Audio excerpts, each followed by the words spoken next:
Chapter 1778.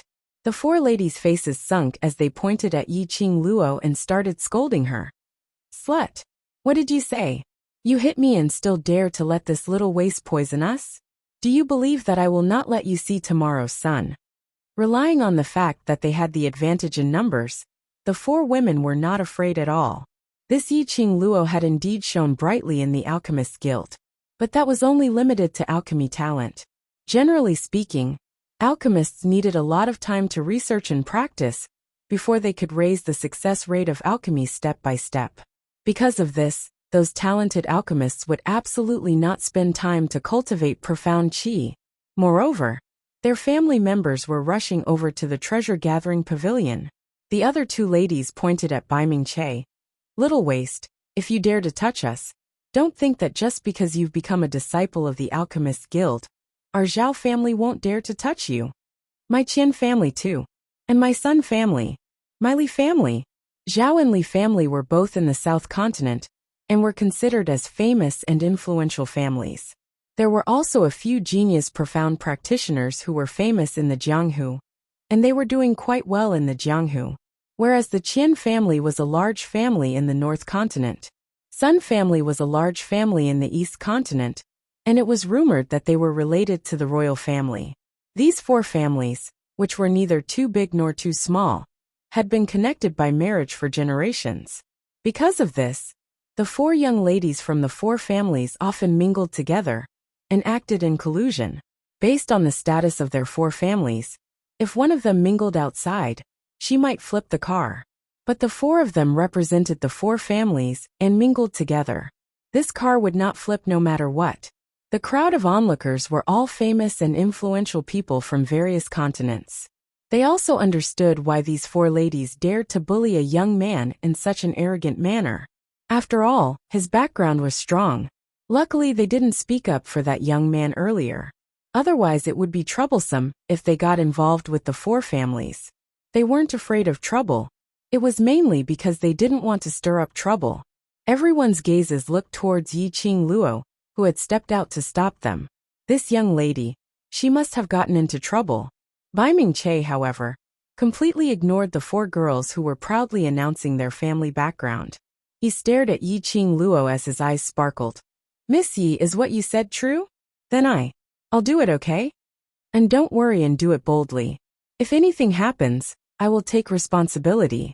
Yi Qing Luo waved her hand generously. The two of them completely ignored the group of four who were so proud of themselves. Zhao Qian's son and Li froze on the corner of their lips. You two. This lady will definitely teach you a lesson. However, their clamoring simply couldn't stop Bai Ming-che's approaching footsteps. Miss Sun stared at Bai Ming-che's hand. You are a disciple of the Alchemy Union. If you poison innocent people, you will be violating the Alchemy Union's rules. The other three ladies nodded in agreement. Yes. You can't poison it, or else you'll be kicked out of the Alchemy Union. The few of them had racked their brains to enter the Alchemy Union. That was why they had participated in the Alchemy Union's competition. They more or less knew about the Alchemist Union's membership. The reason why these four ladies were afraid was because their alchemy innate talent was indeed not as strong as Bai Ming-che. If Bai Ming-che really poisoned them. Chapter 1779. Innocent people? Yi Qing Luo's lips curled into a smile. Bai Ming-che, are they innocent people? Bai Ming-che shook his head, snatching his invitation and hitting him. They were not innocent at all. Then it's not considered as violating the union. Yi Qing Luo smiled lightly. Even if it is, you can rest assured that I can protect you. Her brother was the young chief of the Alchemist's Guild. It was more than enough to protect Bai Ming-che. You slut. Miss Li couldn't bear it any longer, as she released her profound qi and rushed towards Yi Qing Luo's direction. Bai Ming-che, that little waste, was stupid and slow-witted. If it wasn't for this slut's instigation, how would Bai Ming-che think of poisoning them? First settle this little slut, then settle Bai Ming-che. When Miss Sun saw this, she quickly coordinated with Miss Li and attacked Yi Qing Luo's direction. Profound qi was released. An array of profound qi struck straight towards her. Only 16 years old, mystic profound 4th grade. Not a strong innate talent but not bad either. She was used to fighting against experts. Meeting this kind of low-level shrimp, Yiqing Luo had no intention to fight at all. Yiqing Luo gave a yawn as she lazily evaded the duo's attack. Then he raised his leg and stomped on their chests. With a bang, the two flew out and fell heavily onto the ground. Ah! Pain, pain, pain. Slut. Do you know who I am? Do you know who my cousin is? You. How dare you hit me? Just one kick, and the two rolled on the ground in pain. The remaining two girls looked at Yiqing Luo in horror. That slut had only given the two of them a kick. They couldn't even stand up from the pain? They were very clear about Miss Sun and Miss Li's ability. How could they be defeated so easily? The two of them were in shock when they suddenly felt something slapped on their backs. The two of them immediately turned their heads and saw Bai Ming-che covering the medicine bottle in his hand with a serious expression. Miss Zhao and Miss Qian's faces changed. He reached out to touch the place where Bai Ming-che had just patted. You little trash. What did you do to me? Bai Ming-che took a few steps back, raised the bottle in his hand and said proudly, Don't come near me. This is a bottle of itching powder. I only sprinkled a little on your body. At most, it will only make you itch for a day or two. If you dare to come near me, I will sprinkle the entire bottle of itching powder on you. Itching powder? What the hell was that? If you drink this bottle, you will probably scratch your own skin until it festers, and only death can release you. Bai Ming-che shook the bottle in his hand to show off, deliberately mystifying things. The two women looked at each other. They were all apothecaries. He had never heard of itching powder. It was very obvious that Bai Ming-che was afraid of violating the oath of alliance, and didn't dare to poison them. So he deliberately lied to them. However, the two of them were about to attack Bai Ming-che. Suddenly, from the depths of his heart, he felt a tickling sensation. It was the kind of itching feeling that came from the bones. The profound energy in their bodies suddenly dissipated amidst this extremely unbearable itch. The two of them couldn't hold it in any longer, as they desperately scratched their own skin. But no matter how they scratched, they couldn't stop the itch. On the two of them, there were streaks of blood marks. The clothes on their bodies also became messy under the crazy scratching. The two ladies from the Sun and Li family, who were lying on the ground, were horrified when they saw the two women, especially when he saw the people around him pointing at the two girls. Chapter 1780. What a joke! They didn't want to be drugged with some tickling powder. Just by looking at the two ladies, they knew that it was definitely not a good feeling. They might as well faint on the ground. Bai Ming-che saw the two madly grabbing at him, and stuffed the bottle into his space pocket contentedly. I didn't expect the first time I refined this kind of medicine. It's really effective. As he said, he walked towards the two madly grabbing ladies. The ladies saw him coming, and were so scared that they wanted to escape. Take out your invitations. Give me the invitation. Bai Ming-che chased after them. The two ladies were scratching their hearts. How could they outrun Bai Ming-che? After Bai Ming-che caught up, he searched for the invitation on their bodies. But after searching for half a day, he didn't find any invitation on them. We don't have any invitation. We just followed along to join in the fun. Miss Zhao cried like a pear blossom in the rain. After that, Bai Ming-che went over to the two ladies. The two who pretended to faint were not willing to let a man touch them so wantonly. They immediately woke up from the shock. But the result was the same. They didn't have any invitation on them. The crowd was in an uproar. It turned out that these four ladies didn't have any invitation on their own. Seeing that Bai Ming-che had an invitation, they purposely came to find trouble. Zhao, Qian, Sun and Li cried until their eyes were hazy, as they huddled together. Bai Ming-che didn't get an invitation, and his face was full of distress. Bai Ming-che, come over here. Suddenly Yiqing Luo spoke. Bai Ming-che immediately went up to her. Miss Yi, here your invitation. Yiqing Luo threw the invitation in her hand into Bai Ming-che's arms. Bai Ming-che caught the invitation and was a little confused. But I didn't get their invitation for you. Why do I need their invitation for? Yiqing Luo rolled her eyes. Why did she feel that this young man's brain wasn't very good? Bai Ming-che blinked his eyes. But didn't you ask me to give you their invitation? Yiqing Luo raised her hand and mercilessly smashed his head. I am telling you, what is called giving you a taste of your own medicine? Bai Mingche frowned, a little confused. Yiqing Luo looked at this rash young man as she helplessly sighed. The only reason she had helped him was because Bai Mingche had sincerely wanted to help her back in the Alchemy Guild. This young man was pure and innocent. But it was a little too silly. Alright, it's going to be my turn soon. You go and queue up too. Yiqing Luo looked at the queue in front. There were still 10 over people left, and it would be Dmo Xian's turn. Yiqing Luo waved her hand as she walked towards the direction of Dmo Xian and the others.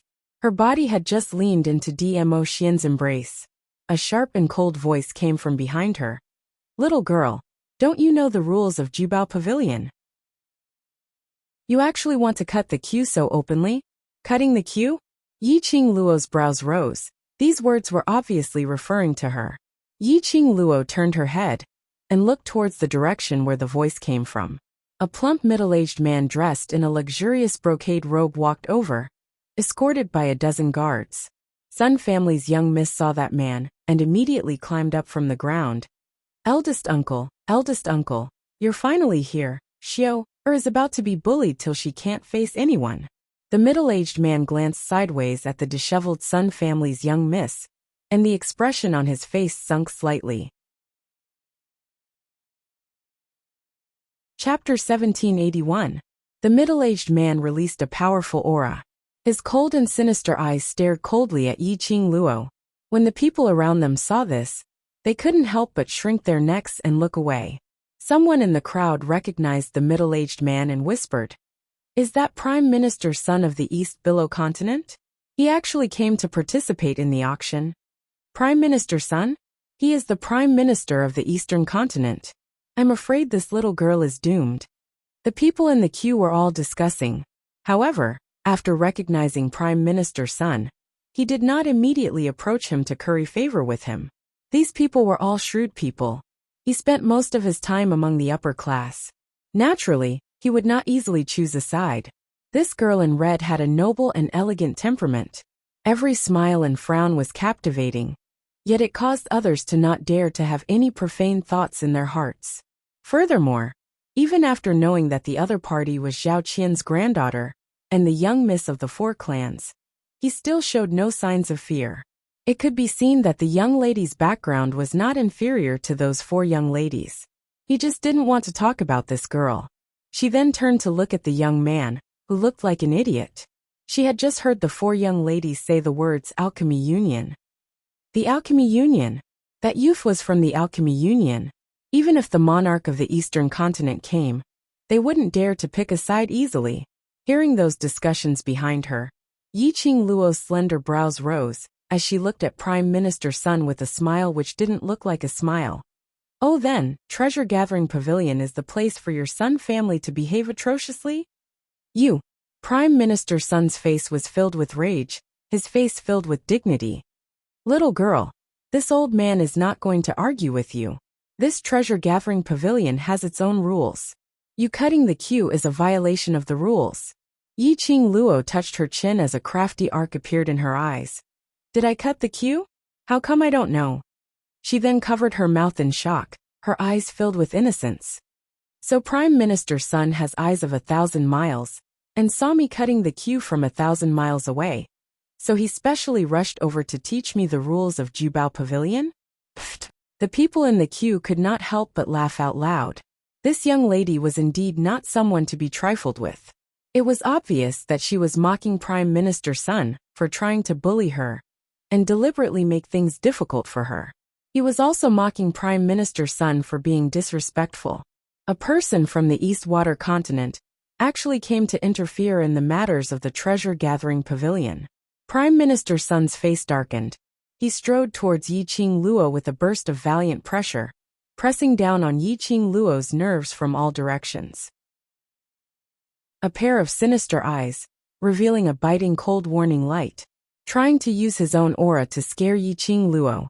Yiqing Luo was all smiles as she raised her head to look at Prime Minister's son who was blowing his beard and glaring at her. That's right, Prime Minister's son. Are you here to take part in the auction? Then you have to take out your invitation, first to prove that you are someone with an invitation and status. Prime Minister Sun furrowed his brows as a trace of surprise flashed across his eyes. He couldn't help but feel suspicious. This little girl. Who exactly was she? To think that Zhang Xian was so fearless in the face of his oppressive might. She could even tease him with a smile. Ridiculous, a guard behind Prime Minister Sun scolded. Prime Minister Sun is the Prime Minister of a country, so of course he has an invitation. Who do you think you are? How dare you question Prime Minister Sun's status? Yiqing Luo was innocent. Your young Miss Sun is also from the Sun family, but doesn't she have an invitation as well? So why is she still here? She blinked her eyes. Chapter 1782. You're talking nonsense. I didn't. Miss Sun didn't expect Yiqing Luo to bring the topic back to her. Her eyes were red as she sobbed and held on to Prime Minister Sun's hand. Eldest uncle, I really didn't. I just have never seen an auction ceremony before. Yiqing Luo added another stab. Oh, never seen an auction ceremony, and want to join in the fun? Then, that alchemist guild's disciple knocked into your feet and flew out by himself, causing a body of injuries? Pausing, she clicked her tongue. And his invitation letter also flew into your hands by itself, then manipulated you to tear it. Yiqing Luo said it word by word, extremely clearly, especially when she intentionally emphasized on the word himself. The people in the queue could no longer hold back their laughter when they heard Lin Fan's words. Miss Sun's face flushed red. She grabbed onto Prime Minister Sun's sleeve tightly, hoping that her eldest uncle could teach Yiqing Luo a lesson on her behalf. However, when Prime Minister Sun heard Alchemist Guild's disciple, his eyes sunk and the gaze he shot towards Bai Ming-che was filled with a deeper meaning. Yiqing Luo saw the change in Prime Minister Sun's emotions. Her lips curled as she revealed a teasing smile. She wasn't afraid of creating trouble. South Continent, the headquarters turf. She had the headquarters vice president backing her up, so there was nothing to be afraid of. Eldest uncle. Seeing Prime Minister Sun not saying a word, Miss Sun carefully called out to him. Following that, she winked at her sisters. They were all in cahoots with each other, so the other three naturally understood Miss Sun's meaning. Zhao and Qian family's young ladies were still desperately grabbing their own bodies. Prime Minister Sun, this slut is simply spouting nonsense. She dares to instigate the Alchemist Guild's disciple. She totally doesn't put us, the Zhao, Qian, Sun and Li families in her eyes. Miss Li also held her chest. The person who created trouble is her. She was the one who hit us. It was that Alchemist Guild's disciple who poisoned us. The few young ladies all treated Prime Minister Sun as their last hope. If they couldn't get back at the grievances they had suffered today, what face did the four young ladies have to continue to roam the world? Prime Minister Sun narrowed his shrewd eyes. As the Prime Minister of the Eastern Continent, his every word and action represented the Eastern Continent. Naturally, he wouldn't stand up for these juniors just because of a few words. However, the red-clothed young lady before him was indeed too arrogant. He was insolent and arrogant. Most of the people in the queue were from influential families from all over the world. If he took a step back here today, in the future, the Sun family would be a joke in the pugilistic world. Prime Minister Sun couldn't afford to lose face like this. Prime Minister Sun thought to himself, thinking about how to solve this problem. Suddenly, a group of people walked out from within the treasure-gathering pavilion. The ones in the lead were a boy and a girl, who were only 16 or 17 years old. Behind them were 10 guards in uniform and 2 white-haired, dignified old men. When this group of people appeared, the 2 stewards and the 20 Earth Xian guards who were examining everyone's invitation bowed respectfully to the young man and woman. Young Master Shi, Miss Shi. The appearance of these 2 young men immediately attracted the attention of many people. Many people greeted the 2 of them. Chapter 1783. This situation made Prime Minister Sun's eyes filled with joy. These 2 youngsters were simply his lucky stars. This matter was forgotten just like that, which was beneficial to Sun family. As for that young lass, they could settle it secretly. These are the two from Shi family, one of Treasure Pavilion's public powerhouses. Right, that's the two children of Shi family, elder brother Shi Ruoyu, younger sister Shi Ruoshi. I heard that in this generation of Shi family, the master only married one wife, leaving behind a son and a daughter, and no other heirs. Upon seeing the two from Shi family, almost everyone in the queue wanted to greet them, but they couldn't easily leave the position they were standing at.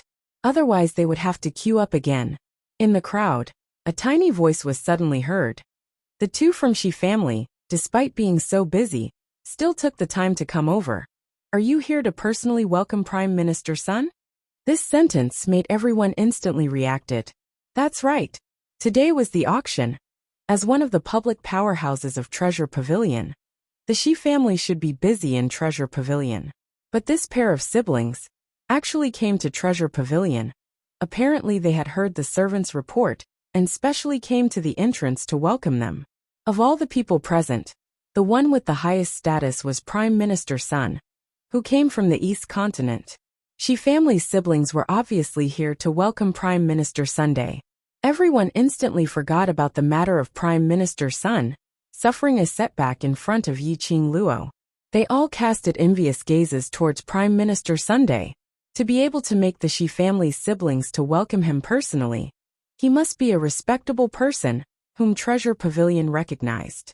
Which meant to say, Prime Minister Sun's status in the future would also rise because of this. Prime Minister Sun was originally puzzled. He had never had any dealings with Treasure Pavilion, nor had he interacted with the Shi family. Why would the Shi family's siblings come out personally to welcome him? But in front of the various powerhouses, they were envied by everyone. Prime Minister Sun's suspicious heart slowly expanded. What everyone said seemed to make sense. He was after all the Prime Minister of East Continent. The Shi family's siblings took the initiative to express their goodwill, probably because they had their eyes on East Continent's powerhouses and wanted to befriend East Continent, so they specially fawned on him. With this in mind, Prime Minister Sun straightened his back and displayed his authority as a prime minister. The embarrassing situation caused by the little girl just now also disappeared in an instant. When the Shi siblings looked at Prime Minister Sun, their expressions were filled with unconcealable joy. Immediately, Shi Ruoshi released Shi Ruoyu's arm and trotted forward. Shi Ruoshi was petite and looked like a little loli. Prime Minister Sun was stunned by Shi Ruoshi's enthusiasm, but he quickly regained his senses. He extended his arms toward Shi Ruoshi and revealed an extremely amiable smile. She girl, slow down. Grandfather doesn't know how to. Before he could say the word run, the little girl in the scarlet dress ran past Prime Minister Sun and quickly ran behind him. Prime Minister Sun. Everyone in the queue. What was going on? Did Miss Shi run so fast that she ran over her head and didn't manage to stop? Then, they saw Shi Ruoyu slowly walk past Prime Minister Sun, who had his arms outstretched and was frozen on the spot. It was understandable that Miss Shi hadn't been able to stop in time. But where was young Master Shi? Just as everyone was in a daze, passing Prime Minister Sun and staring at the Shi siblings, Shi Ruoshi cried out in joy. Sister Qing Luo, you're here too. Chapter 1784. Queuing crowd. What situation was this? Everyone had yet to digest Miss Shi's actions. Shi Ruoyu had already walked in front of Yiqing Luo as he gave her a smile. Qing Luo, I didn't expect to meet you so soon. Shi Ruoshi raised her head as she gave a cute smile. I didn't dare to believe that my class's student had arrived. Luckily I dragged my brother out to confirm it. Queuing crowd. So the Shi siblings specially came out, just to confirm the identity of the red-robed young lady? What was the relationship between the Shi siblings and the red-robed young lady? From the looks of it, their relationship was absolutely close. Yiqing Luo gently hugged the cute girl in her arms as her charming eyes fixed on Shi Ruoyu. Although she looked calm on the surface, but her heart was filled with astonishment. She had not expected that one of the powerhouses in Treasure Pavilion was actually Shi Ruoyu and Shi Ruoshi's family. When she saw the information that Peach had arranged for her Her attention was placed on the mysterious powerhouse behind Treasure Pavilion. She didn't pay too much attention to which two powerhouses were the two powerhouses on the surface. Qing Luo, if I knew that you were interested in the auction, I should have gone to the main courtyard earlier to look for you. Shi Ruoyu said warmly as his gaze surveyed Yi Qing Luo. Devil Class's brothers didn't come over? Why don't I prepare more invitations and send them over to the main courtyard? Saying that, Shi Ruoyu turned around and was about to enter Treasure Pavilion to prepare the invitations. Yi Qing Luo hurriedly stopped him. No need to trouble yourself, the four of us are enough. Sister Qing Luo, Sheer will bring you around. There are many things in Treasure Pavilion that sister has not seen before. Shi Ruoyu held Yi Qing Luo's arm tightly. Yi Qing Luo looked at the queuing crowd. Those pairs of eyes were staring straight at her. It looked like she indeed had to rely on her connections to cut the queue to enter Treasure Pavilion. If she were to stay behind to be investigated, this group of high-ranking officials and dignitaries would probably rush up. Yi Qing Luo coughed lightly. Let's go. Shi Ruoyu happily held Yi Qing Luo's arm. Yi Qing Luo held Dmo Xian's arm, and along with Yin Xiaoyi and Xiao Jin, she also pulled along Baiming Che as they cut the queue and walked into Treasure Pavilion. Yi Qing Luo suddenly thought of something when she just entered the door. She patted Shi Ruoyu's arm lightly, signaling her to wait for a moment. Then she turned around, blinked her charming eyes, and put on an innocent and pure smile. She stared at the dumbfounded Prime Minister Sun and said, By the way, Prime Minister Sun, for the sake of your age, I can only show you what it means to cut in line with my actions. The people in the queue couldn't help but burst into laughter. This Prime Minister Sun was too much of a bully. This wasn't the East Wave continent. How could a Prime Minister of the East Wave continent dare to cause trouble in the South Wave continent? Slander Yi Qing Luo for cutting the queue? Now, someone was cutting the queue openly for you to see, and you couldn't even be angry. This was a resounding slap to the face. He thinks that he is the Prime Minister of the East Wave continent and wants to put on airs in the South Wave continent. It is understandable that the juniors are insensible and domineering, but he is already so old. Where does he get his face from? What young lady cutting the queue? From what I see, he just wants to stand up for his arrogant and despotic niece. This matter, who is right and who is wrong, we can see it clearly. It's obviously those four young ladies who are bullying others. Even if the monarch of the East Wave continent is here today, there's no way to refute it. Chapter 1785. Anyone with discerning eyes could tell who was the real big shot. Ha ha ha. Earlier Prime Minister Sun really thought that the Shi siblings were here specially to welcome him. Right, he even called Miss Shi lass. He's indeed someone who mingles in the imperial court. This ability to turn hostile is really unparalleled. Just a moment ago he was still threatening that red-robed young lady, and the next moment he turned into an amiable old grandpa. Ha ha ha. I laughed my head off. His words reminded everyone of Prime Minister Sun's arrogant and smug look just a moment ago. All of them couldn't help but burst out laughing. Prime Minister Sun's face turned green and red from everyone's laughter. Everyone's gazes were like torches. Prime Minister Sun was both ashamed and embarrassed, but he couldn't flare up at the surrounding people. At this moment, if he was enraged, it would definitely cause the crowd to rebound. He stared fiercely at the four ladies who didn't dare to say a single word as his heart was filled with extreme hatred. If it wasn't for these four juniors, how would he be so embarrassed today? That red-robed young lady. He must cut her into pieces. Right. Aren't you curious about that red-robed young lady's identity? She looks like she's only 14 or 15 years old, but her aura is so strong. And she even made the Shi siblings treat her with respect. Surely, she's that mysterious powerhouse's daughter behind Treasure Gathering Pavilion? That's not right. Earlier the Shi siblings seemed to have called her something. There's too many people, and it's too noisy, so I didn't hear it clearly. I think they called her Qing Luo. Right. That's Qing Luo. After this sentence was said, immediately, the bustling crowd outside Treasure Gathering Pavilion fell into a dead silence. Immediately following that, it suddenly started to boil like boiling water. Qing Luo? That Heavenly Academy devil classes Yiqing Luo? The blazing flame nest who saved the various academies, and just based on one person's ability, she killed the King of Darkness's conspiracy and informed the Imperial Palace about the Dark Forces base camp, allowing the Imperial Palace's men to exterminate the Dark Forces Yiqing Luo. I heard that the Shi siblings are in Universe Academy. They're also the students who followed Master Gui Wu into the blazing flame nest. Shi siblings are so friendly towards Yiqing Luo. It should be because she saved their lives in the blazing flame nest. Right, that person must be Yiqing Luo.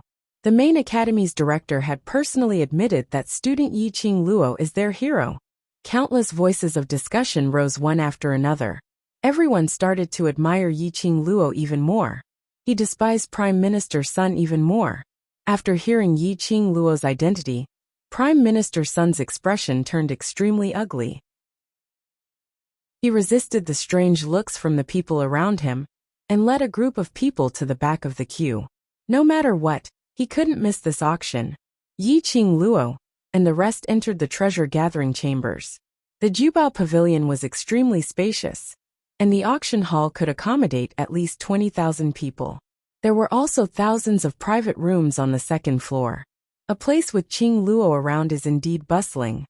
Shi Ruoyu laughed lightly. Yiqing Luo laughed dryly. The one who stirred up trouble this time was this kid. I just saw injustice on the road, so I pulled out my sword to lend a helping hand, and at the same time, acted as a hero to save the little boy. Little boy. Bai Mingche blinked his eyes, not understanding the meaning of this term. What I mean is a young man who is good-looking. Yiqing Luo explained patiently. So you and young Master Shi are both little boys. But our ages are older than you. Bai Mingche tilted his head, as he didn't understand. Chapter 1786. Seeing that Yiqing Luo was so deflated that she couldn't refute, the few of them couldn't help but chuckle. Right at this moment, a white-browed old man in a white robe came looking for Shi Ruoyu. He seemed to have some urgent matter that required Shi Ruoyu to personally deal with. Brother, go ahead and busy yourself. Sister Qing Luo has me to accompany her. Shi Ruoyu waved her hand, apparently not intending to help in managing this auction. Shi Ruoyu looked helpless, but he couldn't hide the love in his eyes. He whispered to the elderly man for a while, and immediately looked towards Yiqing Luo. Qing Luo, I'll leave this mischievous sister of mine to you. Only you can control her. Yiqing Luo looked at the little girl who was glued to her, as she nodded with a light smile. Go ahead and busy yourself. Shi Ruoyu nodded and was about to leave. Suddenly he thought of something as he turned his head to look at Yiqing Luo. Your brothers are all outside. Do you really not need me to invite them in? Yiqing Luo was slightly stunned. He actually found out. That's right. Among the people who were queuing up just now, from time to time, he would come out to defame Prime Minister Sun. And from time to time, he would set the pace. Other than the group of students from the devil class, who came to join in the fun, who else could it be? Yiqing Luo had interacted with devil class's students for such a long time, so naturally she was able to recognize their voices at the first instance. That group of youths who wished for the whole world to be in chaos really followed her philosophy of not paying with their lives. With those brothers here and Prime Minister Sun outside, if he insisted on attending the auction, he was afraid he wouldn't have it easy. At the very least, Prime Minister Sun's image in the eyes of the public was about to collapse. Yiqing Luo laughed lightly as she shook her head. Just let them watch the show from the outside. The four of us have already walked in so openly through the back door. If we bring a few more brothers in, you won't be able to explain to the others. The trip to the auction house today was suggested by Shi Shanglan. It also indicated that something unexpected would happen at the auction today. The four of them were in the treasure-gathering pavilion and could escape at any time. As for the other brothers, stay outside and provide support at any time. After Shi Ruoyu left, Shi Ruoyu pulled Yiqing Luo's hand as she excitedly introduced some of the rare things in Jubao Pavilion to her. Looking at the little girl's sparkling eyes, Yiqing Luo could tell that this lass was sincere, treating her as her sister. His wife had always been dominated by a little girl. A certain venerable sovereign expressed his displeasure With a gloomy face, he followed behind Yiqing Luo. His long and narrow peach blossom eyes stared at Yiqing Luo's back with extreme bitterness. However, his wife was so amused by the little girl that she did not notice his mood at all. Whereas for Qiao Jin and Yan Xiaoyi, who were 3 steps behind Dmo Xian, the atmosphere was indescribably strange. Of course, on the surface, the atmosphere was just right. The strange feeling came from Qiao Jin's feelings. As expected of the #1 auction house, the 4 walls are either inlaid with gold or silver. It's even more dazzling than Holy Thief's room. It's blinding. Yan Xiaoyi tugged on Qiao Jin's arm. Her lively and beautiful eyes flashed with the brilliance of surprise. Tch Jin, if we take all these things back, wouldn't Holy Pirate laugh like crazy? Qiao Jin looked at the slender hand on his arm, and his eyes dimmed. Not getting a response, Yan Xiaoyi seemed to be rather annoyed as she raised her fist and punched the back of Qiao Jin's head. F***ck. Slut Jin, I'm talking to you. How dare you ignore me? Tch Jin. Qiao Jin was slightly dazed. How long had it been since she called him Tch Jin? Chapter 1787. Yan Xiaoyi saw that he was still in a daze after being punched.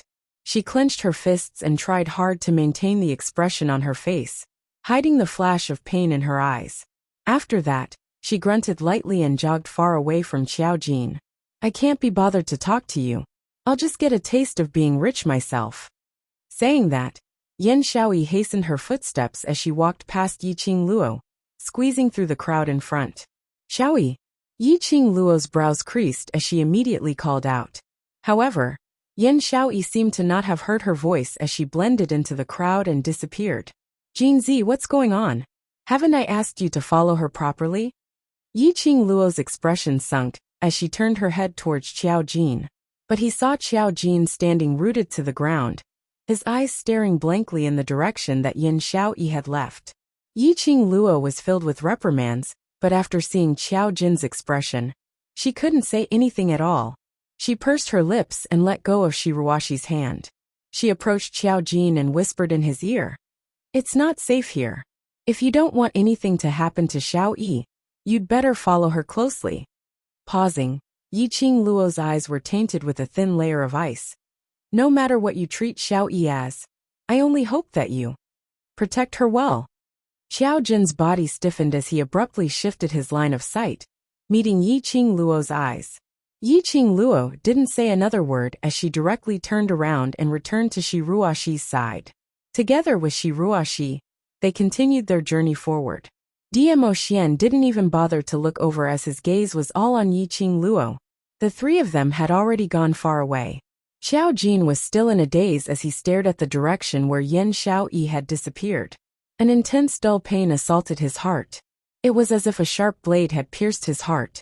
His heart was ruthlessly cut into pieces. Slut Jin. Slut Jin. In his mind, Yan Xiaoyi's voice reverberated. Again and again, pounding against his heart. Qiao Jin clenched his fists tightly, his body also tensed up. Ever since he saw Yan Xiaoyi today, he felt that it was extremely strange. Now he finally understood where the strange feeling came from. When Yan Xiaoyi saw him, she was no longer cold, no longer expressionless, and no longer deliberately avoiding him. On the contrary, her attitude towards him. As usual, his attitude was exactly the same as when they were still brothers. Her smile, her tone, her ridiculing tone. Everything returned to how it was in the past. Did he completely give up on the only possibility between them and chose to return to the past? This was clearly what he had been hoping for. But when he realized this, his heart ached even more than yesterday when he saw her throw something that belonged to them by the pool. It's not peaceful here today. I only hope that you can protect her. Yiqing Luo's deep and solemn voice surfaced in his mind again. Qiao Jin's eyes suddenly turned cold. That's right. Today, the treasure-gathering pavilion was destined to not be peaceful. He couldn't let Yan Xiaoyi leave alone. He had to protect Yan Xiaoyi. Qiao Jin took a deep breath and forcefully suppressed the piercing pain in his heart as he swiftly charged into the crowd, searching for Yan Xiaoyi's figure. Yiqing Luo followed Shi Ruoxi as they circled around some of the places in Jubao Pavilion, which were meant for people to admire. Other than the storage of treasures, and some private areas of Jubao Pavilion, they had never been there. He had basically finished touring the Jubao Pavilion. Chapter 1788. Not long after, about 4 hours had passed. Shi Ruoxi had been maintaining her excited spirit, and had led Yiqing Luo to wander around blindly, so her energy was severely depleted. The auction was about to start. Yiqing Luo supported Shi Ruoxi, and based on the number on the invitation card, they found their location. Shi Shanglan's invitation card was for the VIP cabin on the 2nd floor. For people to a cabin, Yiqing Luo entered their cabin under the guidance of the attendant. The private room faced the stage of the auction. A few strands of white gauze covered the view of their private room. There was a square mahogany table with exquisite desserts, delicious fruits, and fragrant green tea on it. For chairs under the veil stood side by side. Seeing that his miss had followed them into the private room, the page boy quickly brought a chair over. Shi Ruoxi was so tired that she laid down on the chair to rest. Yiqing Luo walked to the front of the white veil and lifted it. Behind the veil was a horizontal railing that reached her waist.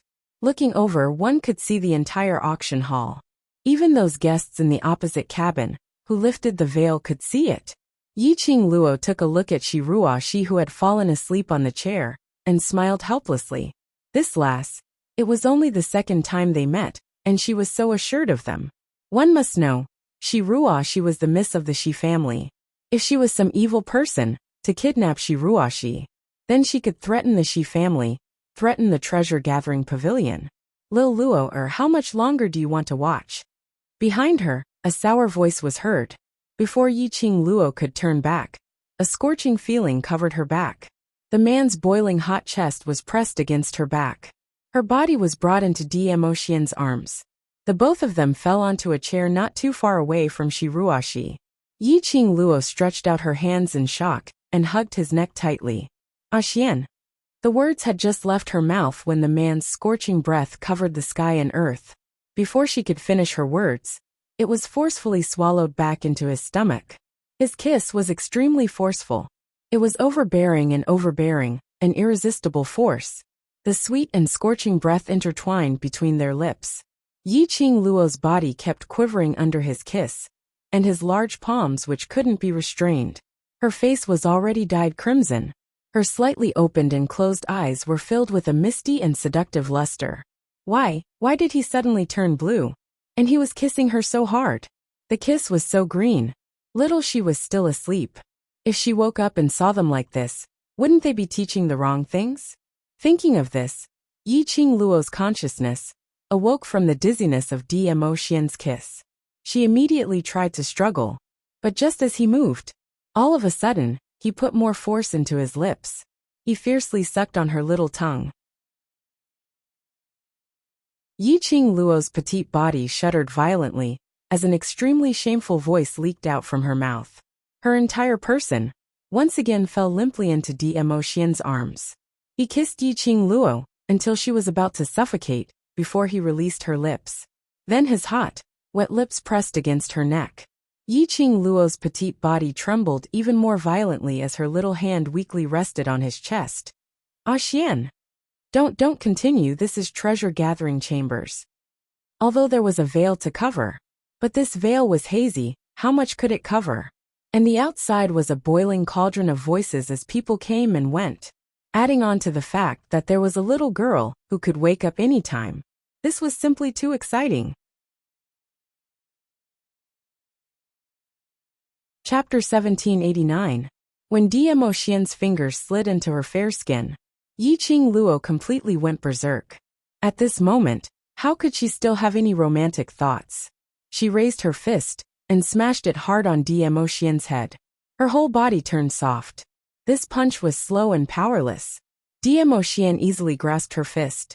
His fingers penetrated into the gaps between her fingers and intertwined with hers. However, Demo Xian stopped the action of igniting the fire on her body. Ah Xian, you also need to look at the occasion. Yiqing Luo blushed and stared at Diemo Xian resentfully. Diemo Xian stared straight into her eyes. His peach blossom eyes carried a pool of spring water. His charm was extremely seductive. Yiqing Luo's little heart was easily teased to the point of thumping madly. She suppressed her wildly beating heart and struggled to get out of his arms. That? Xian, calm down. She hadn't finished her words. Her body suddenly leaned forward. She was embraced by Diemo Xian. His arms tightly wrapped around her waist. The man pillowed on her shoulder and his low, husky voice revealed his suppressed emotions. Little Luo, I am jealous. Jealous? Yiqing Luo's eyes widened. In my eyes, Shiruoyu is just a brat eye. Not him. Diemo Xian raised his head, his enchanting peach blossom eyes fixed on Yiqing Luo. In his eyes, there were some indistinct grievances. Yiqing Luo felt a chill down her spine. Her little hand supported his chest and pulled apart the distance between them. I am not flirting. Her sincerity towards her Xian was witnessed by heaven and earth. How could she make Xian jealous? And make him feel aggrieved? This style, it was totally different from her Xian. I don't like your sight on other people, even women. After Diemo Xian finished this sentence, he seemed to be aware of his embarrassment and tightened his arms, hugging Yiqing Luo tightly. Yiqing Luo's widened eyes slowly contracted. A pair of charming eyes were stained with a sweet smile. So, Xian was jealous of little Shi. However, that was indeed the case. Ever since she met Xiao Shi, she had been pestered by Xiao Shi, and had no chance to speak to Diemo Xian. If it was her, Diemo Xian dared to give her the cold shoulder because of his own friend. She had long flown into a rage, and asked Diemo Xian to live with his friend. But he had always endured it. He followed behind her silently. It was only when Shiruoshi fell asleep from exhaustion that he vented his dissatisfaction in this way. This man, she was really too cute. Yiqing Luo rubbed her head against his chest. It's my fault. I didn't consider your feelings. There won't be a next time. Her obedient attitude of admitting her mistake pleased Diemo Xian. Diemo Xian lowered his head and kissed her hard on her lips. His slender fingers held her chin. If there's a next time, I will use my own methods to make it impossible for you to take your eyes off me. His smile was incomparably devilish and seductive. His shimmering peach blossom eyes were overflowing with the warmth of spring. Yiqing Luo's heart tightened. Behind his smile, why did it make her feel? He felt a chill run down his spine. Her waist was inexplicably sore. Her legs were inexplicably weak. What kind of omen was this? Yiqing Luo's long curly eyelashes fluttered as her cheeks suddenly turned crimson red. You're flirting with me again. Suddenly she understood what Diemo Xian meant. Chapter 1790. Diemo Xian raised his brows domineeringly. I'm flirting with my woman. There's nothing wrong with that. Alright, there's nothing wrong with that. But Xian was gradually developing into a domineering CEO. What was going on? Or was it that in every man's heart, there was a domineering CEO? He was domineering to her. He was strong to her. He was able to make her blush. Was she unable to resist flirting? Looking at the lovely person in his arms, her face was blushing and her eyes were misty. No matter how one looked at her, her eyes were seductive. Diemo Xian's blood was surging. This look made Diemo Xian's blood boil even more. His arms tightened as he pressed the soft and delicate girl in his arms into his embrace. Yiqing Luo was half lying in Diemo Xian's arms, feeling the scalding sensation on her stomach. How could she not know what it was? She was already dead. She blushed immediately and struggled to push Diemo Xian. Don't mess around. The auction is about to start. She struggled and rubbed against the man. This only made Diemo Xian's eyes darken. Yiqing Luo looked into that pair of peach blossom eyes which were full of affection. She only felt that if eyes could be used to do it, she would probably be done 7 or 8 times by Diemo Xian's eyes. That strong desire, Yiqing Luo could see it clearly. She was getting more and more flustered. Xian, calm down. I don't want to put on an erotic show with you here. Yiqing Luo's little heart trembled. Little Shi is still on the side. This man was a little too jealous, wasn't he? This private room was only covered by a white veil. When the wind blew, the veil fluttered. If Dmo Xian was really here, he would definitely take her. She would really collapse. She won't wake up. Dmo Xian's hoarse voice rang in her ears.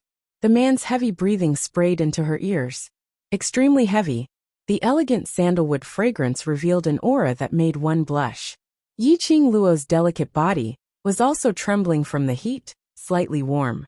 Hearing the man's firm words, Yiqing Luo suddenly understood something. She fell asleep. It's you who did it? The man raised his eyebrows in disbelief. This man had made up his mind to take the opportunity to teach her a lesson. At this moment, a deep voice suddenly came from the auction hall. Immediately, the noisy hall quietened down. Yiqing Luo raised her eyes and stared at Dmo Xian, as her fist pounded on his chest. The auction is about to start, stop fooling around. Saying that, she had already stood up from Dmo Xian's arms. This time Dmo Xian did not stop her. The man's hand on her waist slid down. The elegant scent of sandalwood disappeared. The man's unique warmth also gradually dissipated. Yiqing Luo's heart actually felt a little empty. Her heart skipped a beat, and she clenched her fists. She would not feel empty, lonely or cold. She was not the kind of woman who could not live without a man. She must not let Dmo Xian lead her astray. Shaking off the distracting thoughts in her mind, Yiqing Luo walked briskly to the side of the veil and lifted it.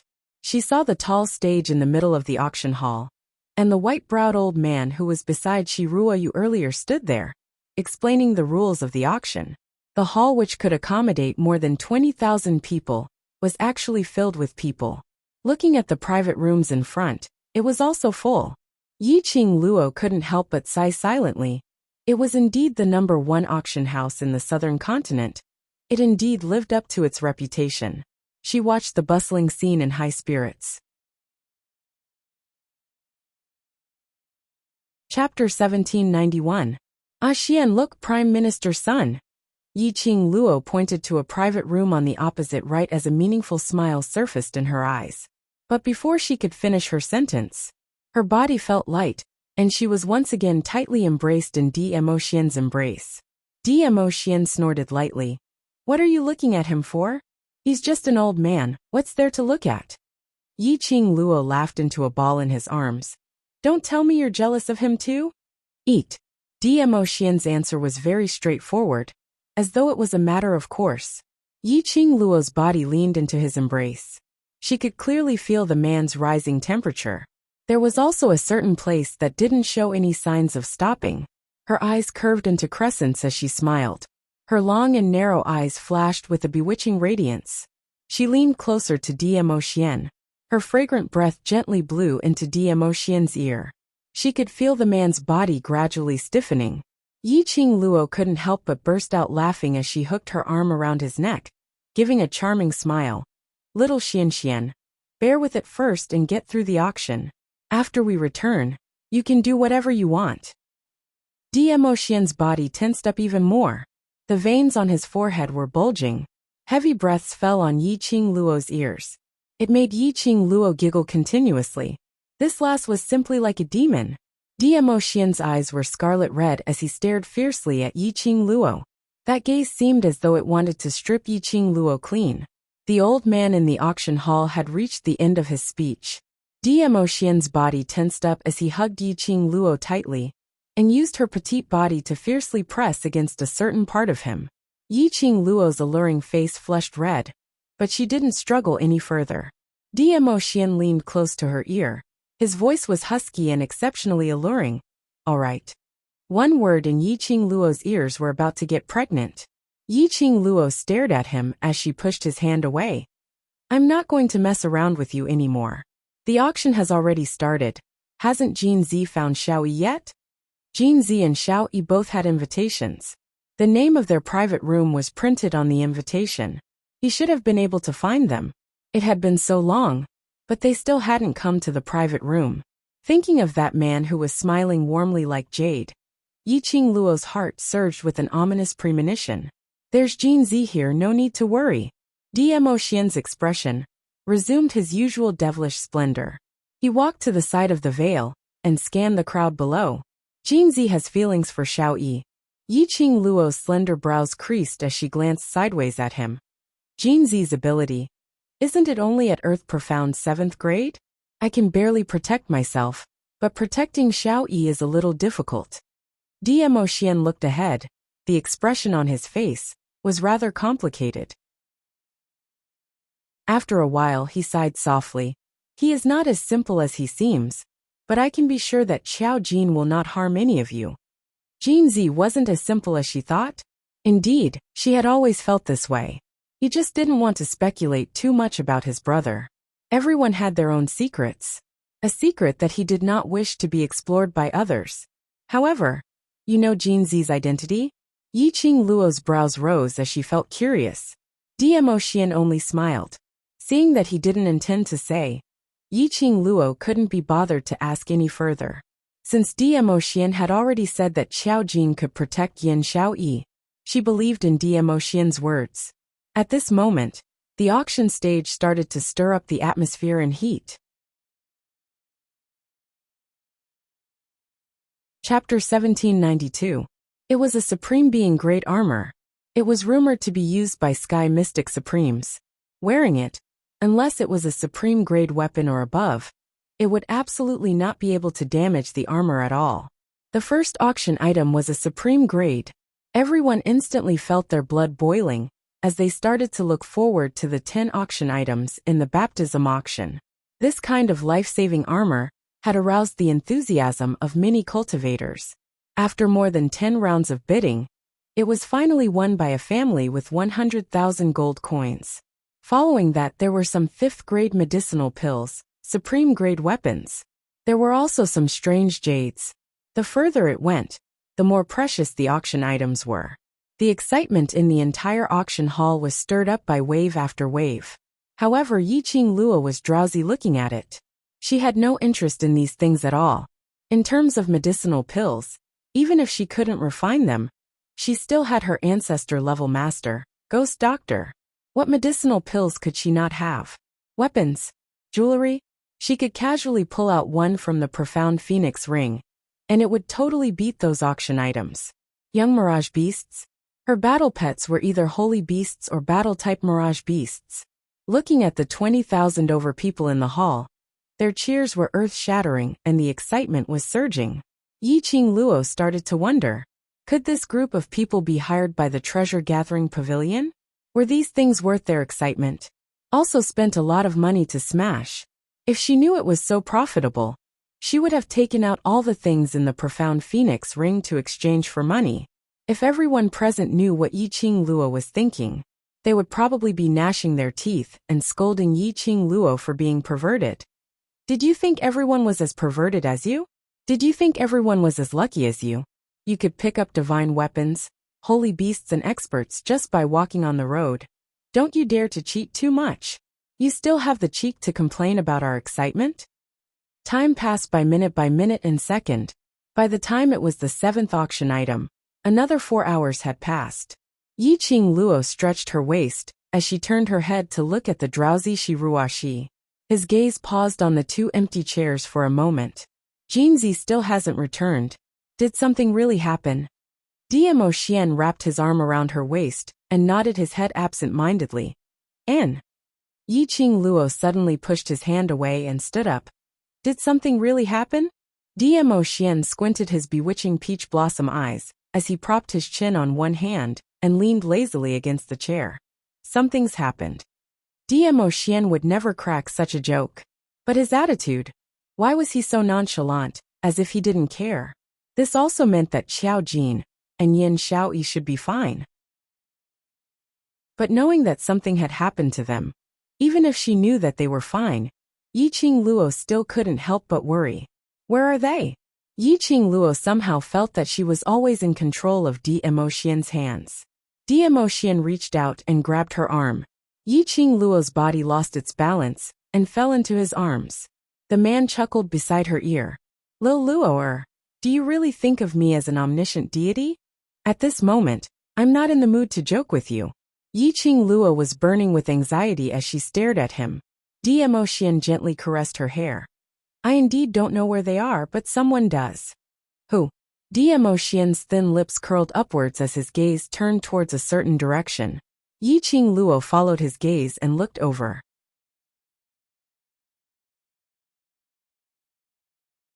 Chapter 1793. At the opposite right corner of their private room, under the floating veil, Yiqing Luo could vaguely see the person seated inside. Brown embroidered gold robe, clouds of auspicious clouds, golden edges rolling. His figure was tall and straight. His gentle jade-like face bore a gentle smile, quietly watching the auction below. Xishang Lan. Yiqing Luo subconsciously grabbed Dmo Xian's sleeve tightly. Did he make a move on Jin Zi and Xiao Yi? Xishang Lan was actually in the right corner of their private room. From the angle of her private room, she really couldn't see clearly. And with the veil covering, it was impossible to notice that private room. If it wasn't for Dmo Xian's detection, she probably wouldn't be able to sense who was in that private room till the end of the auction. But, from that angle, Xishang Lan could totally see their entire private room. These 4 invitations were prepared by Xishang Lan for them. The private room's location was also decided by Xishang Lan. Was he trying to spy on them? His target is you. Dmo Xian's meaning was that Yin Xiao Yi and Xiao Jin were currently safe. Yiqing Luo raised her head. Since he wants to deal with me, why? Especially let Xiao Yi come here? You're like a loach. He shed all pretenses to capture you, but if you run away, wouldn't there be no more chances in future? Dmo Xian patted her shoulder lightly. Warm embrace, warm breath, elegant sandalwood fragrance. All of these gave Yiqing Luo a sense of security. His identity is Xiao Yi's fiancé. Using Xiao Yi's name, he invited you to treasure gathering chambers, so that it wouldn't arouse your suspicions, and the other brother's suspicions. Moreover, with Xiao Yi in his hands, even if they shed all pretenses, he's not afraid that you will run away. Dmo Xian's voice calmly analyzed Xishang Lan's motive. When does he intend to make a move on me? Yiqing Luo's slender brows creased. Moreover, he knows that I have you by my side, so he shouldn't dare to act rashly.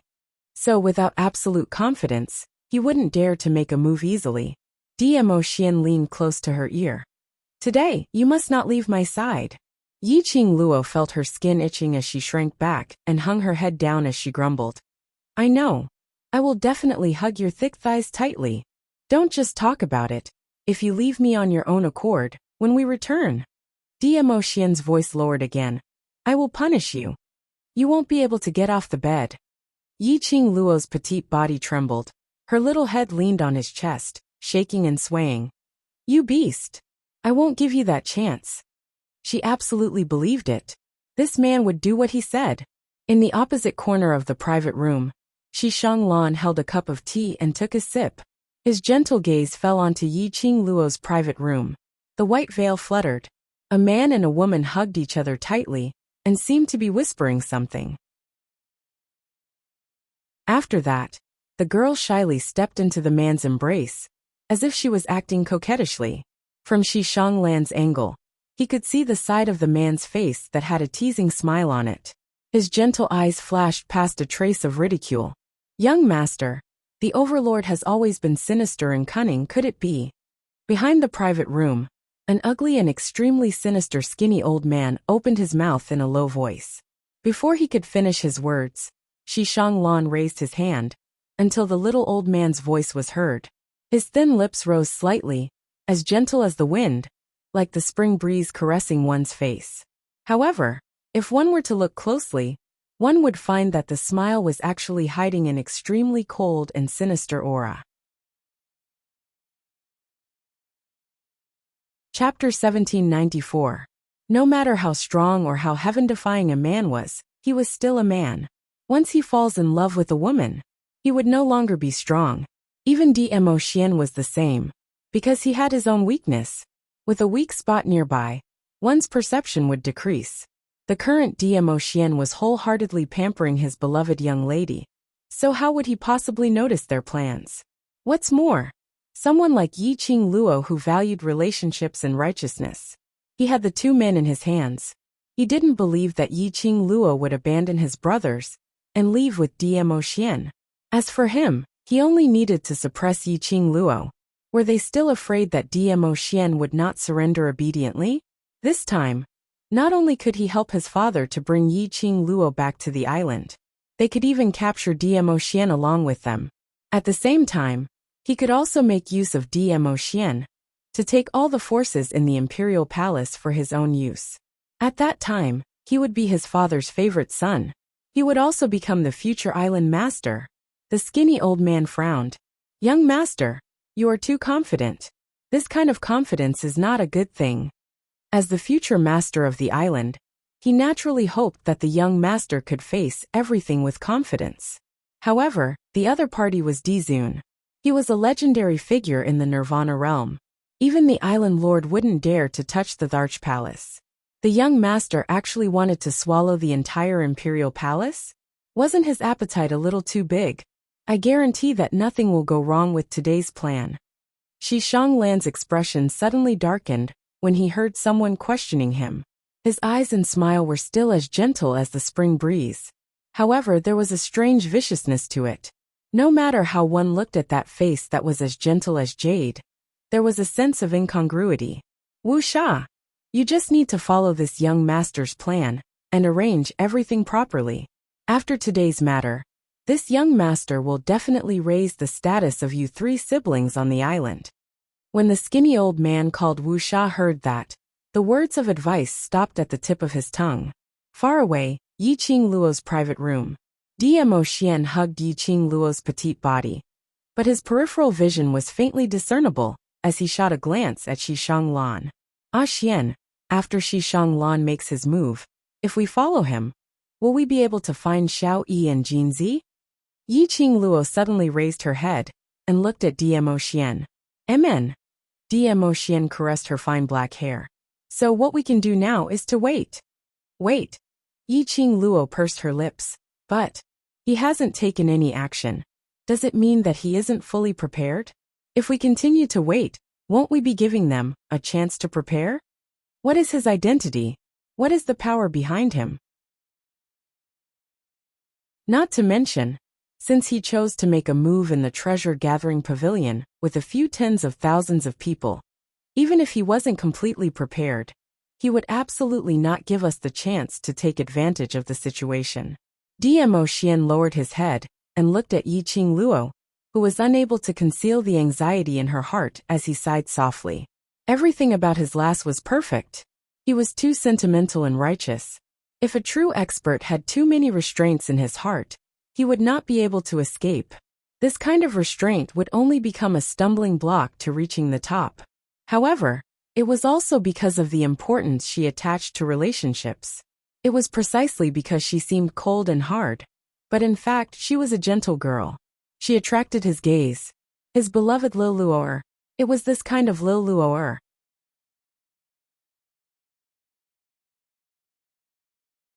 Chapter 1795.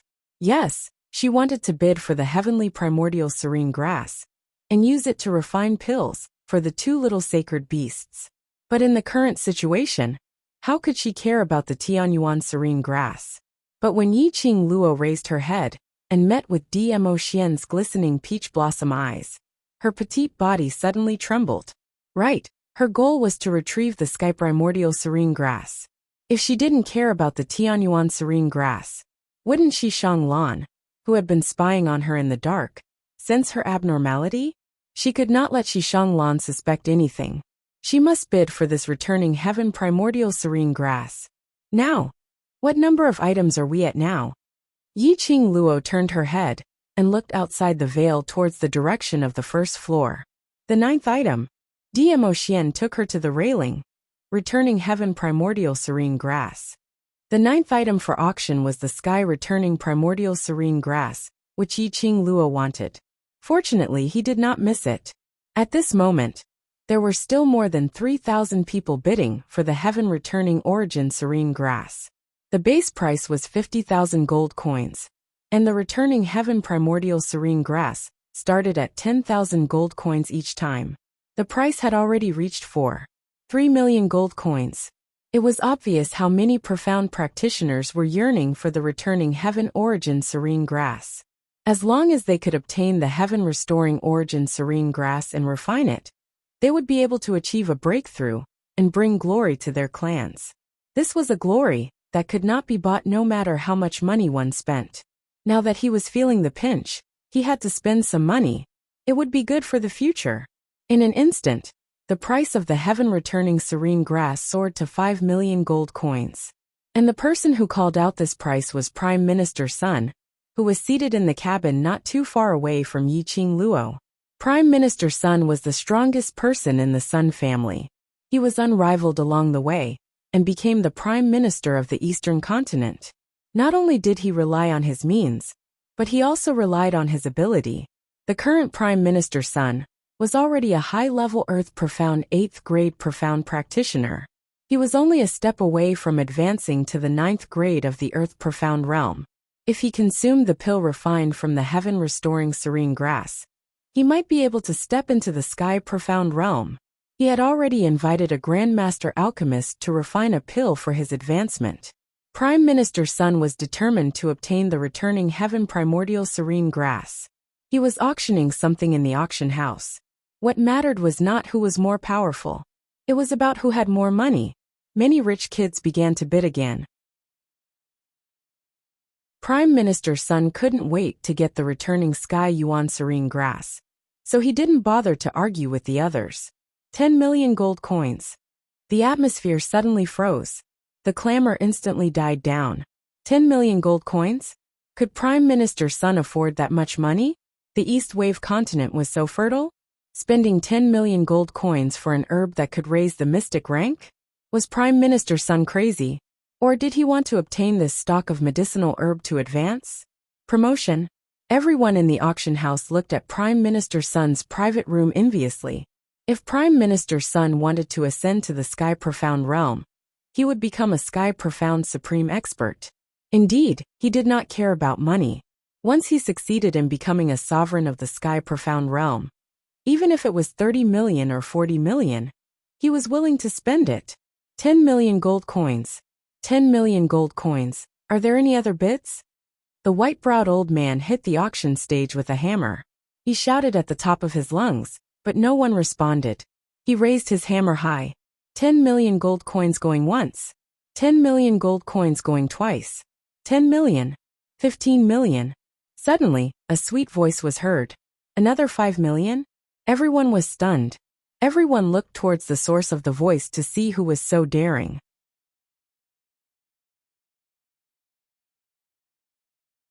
Chapter 1796. In the VIP box on the second floor, a slender jade-like hand lifted the white veil. It revealed the face of a beautiful young girl. The girl was dressed in a fiery red dress. Standing behind the veil, the flaming skirt was like a phoenix spreading its wings, flashing with a charm that made one unable to look away. Facing tens of thousands of pairs of eyes that were looking at him in unison, the girl was extremely calm and did not have the slightest bit of stage fright. Instead, she revealed a dazzling smile. It was like a blooming poppy, exuding a suffocating charm. Yiqing Luo, it's Yiqing Luo. I was wondering who dared to challenge Prime Minister Sun at this time. Other than Yiqing Luo, there's no one else. Among the people seated on the first floor, someone immediately recognized Yiqing Luo. After all, there were at least 1,000 people queuing at the entrance of the treasure-gathering pavilion. The Zhao, Qian, Sun and Li families as well as Prime Minister Sun's bullying. They all saw it. Now that he saw Yiqing Luo standing out to challenge Prime Minister Sunday, they were not surprised at all. When Yiqing Luo's name was called out, the entire auction hall was in an uproar. Almost 10,000 people all stood up as they raised their heads to look at Yiqing Luo's cabin. After all, ever since Yiqing Luo returned to the headquarters from the Dark Forces, Yiqing Luo's name had already spread throughout the entire country. There was no one in the entire Nirvana realm who did not know about it. He had to rescue the students of the various academies who were trapped in the dark spell.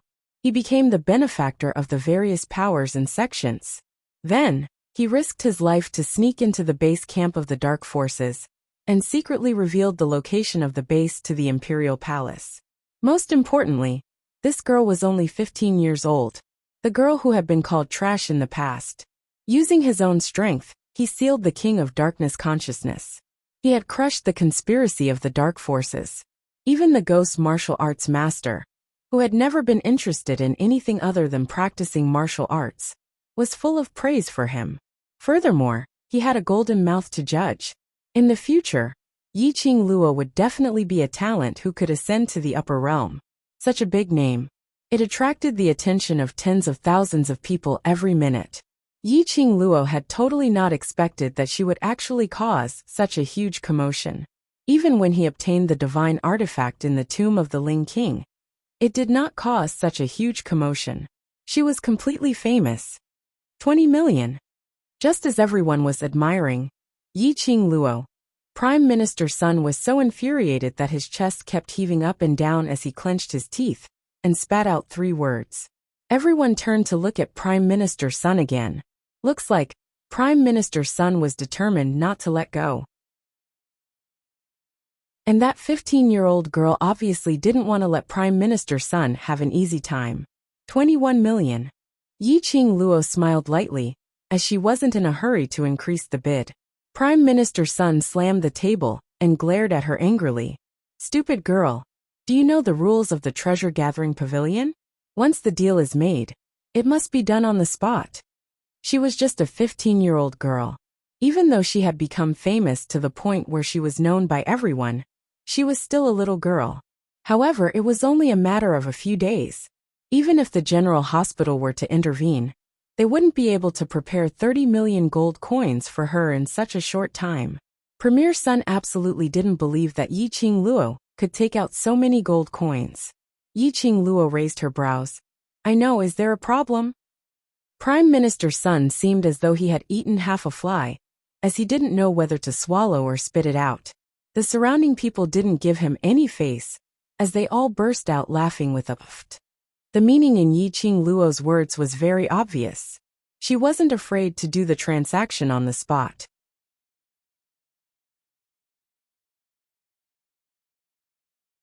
Chapter 1797.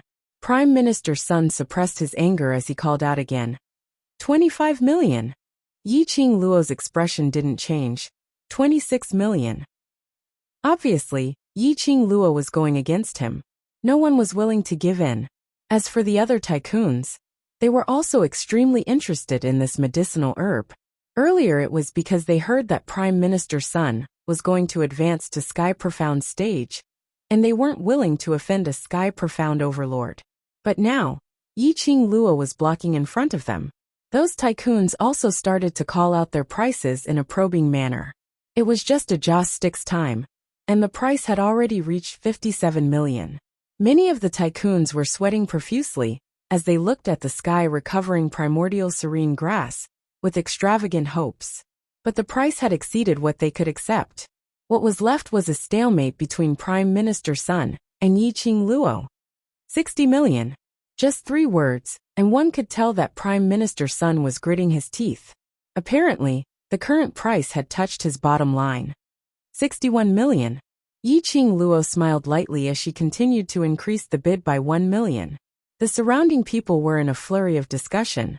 They were all guessing what was Yiqing Luo's identity. She was actually able to take out so many gold coins without any change in expression. Even if the number 1 tycoon was here, he wouldn't be able to take out 60 million gold coins without any heartache. Did Yiqing Luo really have so much money? There were quite a number of people who were directly betting on the final price of the sky, recovering primordial serene grass. The white-browed elderly held the hammer as he raised his voice. 61 million. Are there any higher bids than 61 million? 61 million going once. 6,000. 65 million. The tensed voice was as though the words were squeezed out from the slits of his teeth. Prime Minister's son's expression was steely green. He clenched his fists tightly as he suppressed his rage. No matter what, he absolutely could not fly into a rage on the spot. When he got the sky recovering primordial serene grass, and refined the medicinal pill, when he advanced to Sky Profound stage, he had plenty of ways to make Yiqing Luo live a life worse than death. This time, after hearing Prime Minister's son's bid, Yiqing Luo didn't immediately increase the bid by 1 million. The surrounding crowd guessed that 65 million should be Yiqing Luo's limit. But the next moment, Yi Qing Luo's eyes suddenly widened as she blinked. Prime Minister Sun, you're so rich, 65 million. I'm afraid even the East Continent's treasury doesn't have so much money, right? As far as she knew, the East Wave continent most likely didn't have the ability to take out 650,000 gold coins at once. Prime Minister Sun's offer was even higher than the East Water continent's national treasury. Obviously, Prime Minister Sun was not clean. Everyone also thought of this point when they heard Yi Qing Luo's seemingly innocent question. He looked at Prime Minister Sun suspiciously. There were also many people from the East Wave continent present. After hearing Yi Qing Luo's words, the expression on his face suddenly turned gloomy. No matter how wealthy a prime minister was, it was impossible for him to take out 65 million gold coins in one go. Even the East Water continent's Jade Dome sect might not be able to afford it. Where did Prime Minister Sun get his money from? The answer, even if one used their toes to think, could be guessed. Where my money came from, has nothing to do with you. Prime Minister Sun's face was gloomy as his eyes were filled with malice. He clenched his fists tightly as his other hand wiped the sweat which seeped out from his forehead. Yi Qing Luo's long-ending tone dragged out an "oh." Following that, she looked at Prime Minister Sun with a beaming smile as she said word by word, 66 million.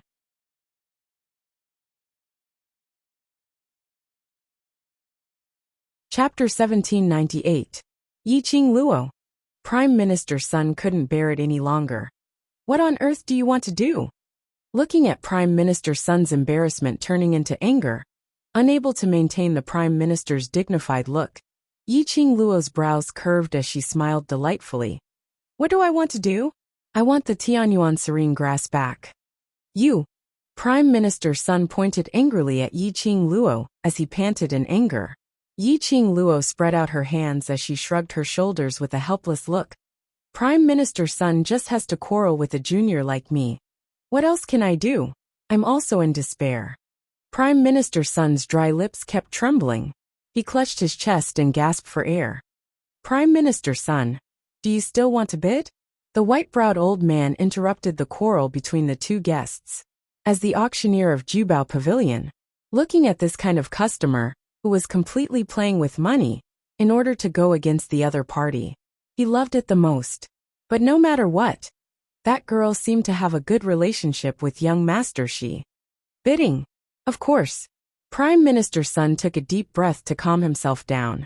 The white-browed old man was the chief auctioneer of the treasure-gathering pavilion, and he was also one of the managers of the treasure-gathering pavilion. Naturally, Prime Minister Sun did not dare to offend him. 67 million. Prime Minister Sun's heart felt as if it was being cut by a knife. Yi Qing Luo's slender brows rose slightly as she gave a thumbs up to Prime Minister Sun for being able to persist till now. Was Prime Minister Sun going to use his entire fortune to buy this sky-restoring serene grass? He really went out in a whoosh. Was he certain that he would have the opportunity to break through to the sky-profound realm? So, he had already disregarded the consequences and was going all out? 67 million. It wasn't that she was out of money. The money she had was more than enough to deal with Prime Minister Sunday. When Dmo Xian gave her the profound phoenix ring, there was a huge pile of coins inside. After that, she went around swindling and abducting people, plus the cooperation with the Mu brothers. He had earned quite a lot of money, although the majority of the coins that she was bidding for were those that Dmo Xian had placed in the profound phoenix ring. However, she still felt heartache. After all, when they got married in the future, Dmo Xian's money would also belong to her. Now that she was spending so extravagantly, her heart ached for her small amount of money. Cough cough. Of course, Yi Qing Luo totally didn't want to spend 60 to 70 million gold coins to bid for a stock of 1,000-years-old medicinal herb. 10 to 20 million was still within her acceptable range. It would be foolish to buy it at a price several times higher than this price. The only reason why she kept bidding was to annoy Prime Minister Sunday. But it seemed that Prime Minister Sun had almost reached his bottom line. If the bidding continued and Prime Minister Sun gave up, she would really feel distressed about her money. Suddenly, the hand around her waist tightened. Yi-Ching Luo instinctively blurted out, 68 million. The arm around his waist tightened even more. Yi-Ching Luo was puzzled as she looked sideways at Dmo Xian. But Dmo Xian's expression was grave and his face was chilly. He made his move.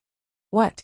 Dmo Xian hugged her waist, not to let her raise the price, but to remind her?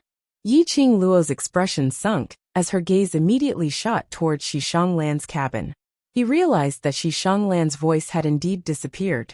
There was no one in that private room. Let's hurry up and catch up. Yi-Ching Luo didn't have the mood to continue bickering with Prime Minister Sun, as she anxiously tugged Dmo Xian's arm, trying to catch up with Shi Shanglan.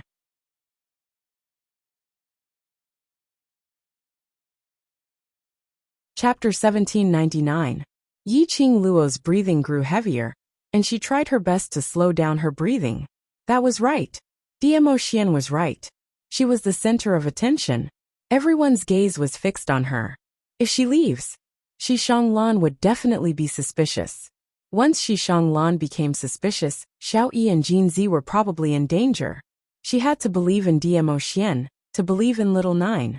At this moment, Prime Minister Sun's private room was frozen.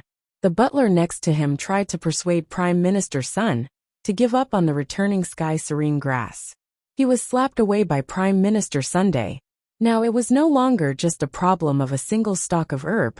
He was the Prime Minister of the East Wave continent. If he lost to a 15-year-old girl in terms of money, then he would lose. Wouldn't that be a joke? He had given up on the returning heaven essence serene grass. There were people from all over the world, from all continents, and from all kinds of forces. In the future, they might laugh at the Sun family. Perhaps they would laugh at the East Water continent. More importantly, the news that he was about to step into the profound Sky Supreme realm had already spread. If he could not advance to the Sky Profound realm, the Sun clan had climbed to their current position by stepping on the heads and corpses of many people. Those sworn enemies of the Sun family would definitely not give him the chance to advance to the Sky Profound realm. No matter what, he was determined to obtain the heaven-returning essence serene grass. Prime Minister Sun's eyes were bloodshot. He clenched his teeth, stood up, and walked to the railing. His hand gripped the railing tightly as he said word by word, 70 million. The auction hall was silent.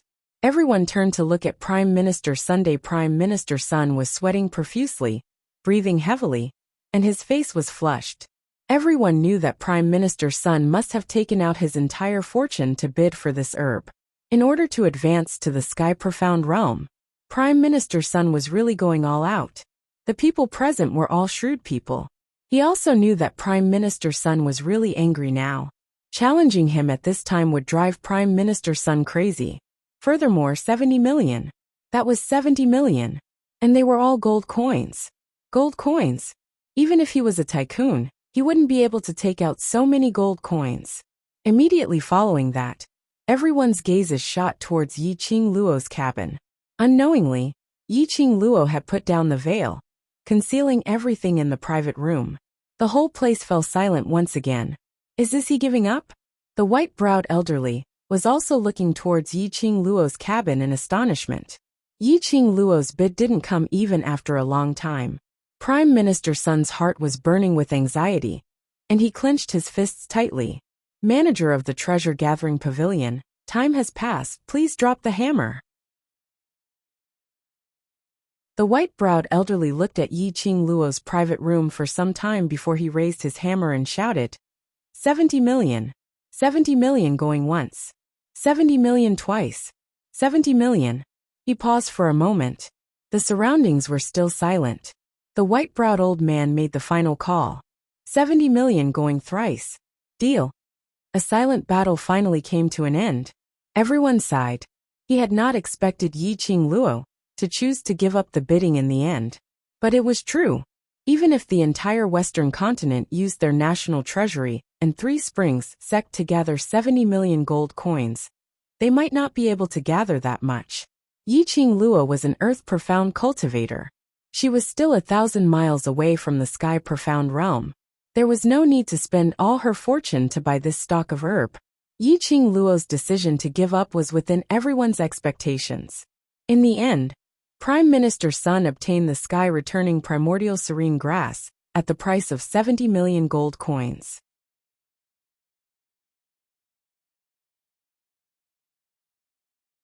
Chapter 1800. His face was ashen and his eyes were gloomy. If it wasn't for the fact that they were still at the Jubao Pavilion's venue, he probably wanted to rush over to Yi Qing Luo's private room and dismember her into 1,000 pieces. Prime Minister Sun tore off the veil angrily. The steward of Jubao Pavilion delivered the heaven-returning serene grass to the private room. He left immediately. He didn't have the slightest interest in any other rare treasures. Even if he was interested, he didn't have any more money to bid. At the same time, Yi Qing Luo's private room.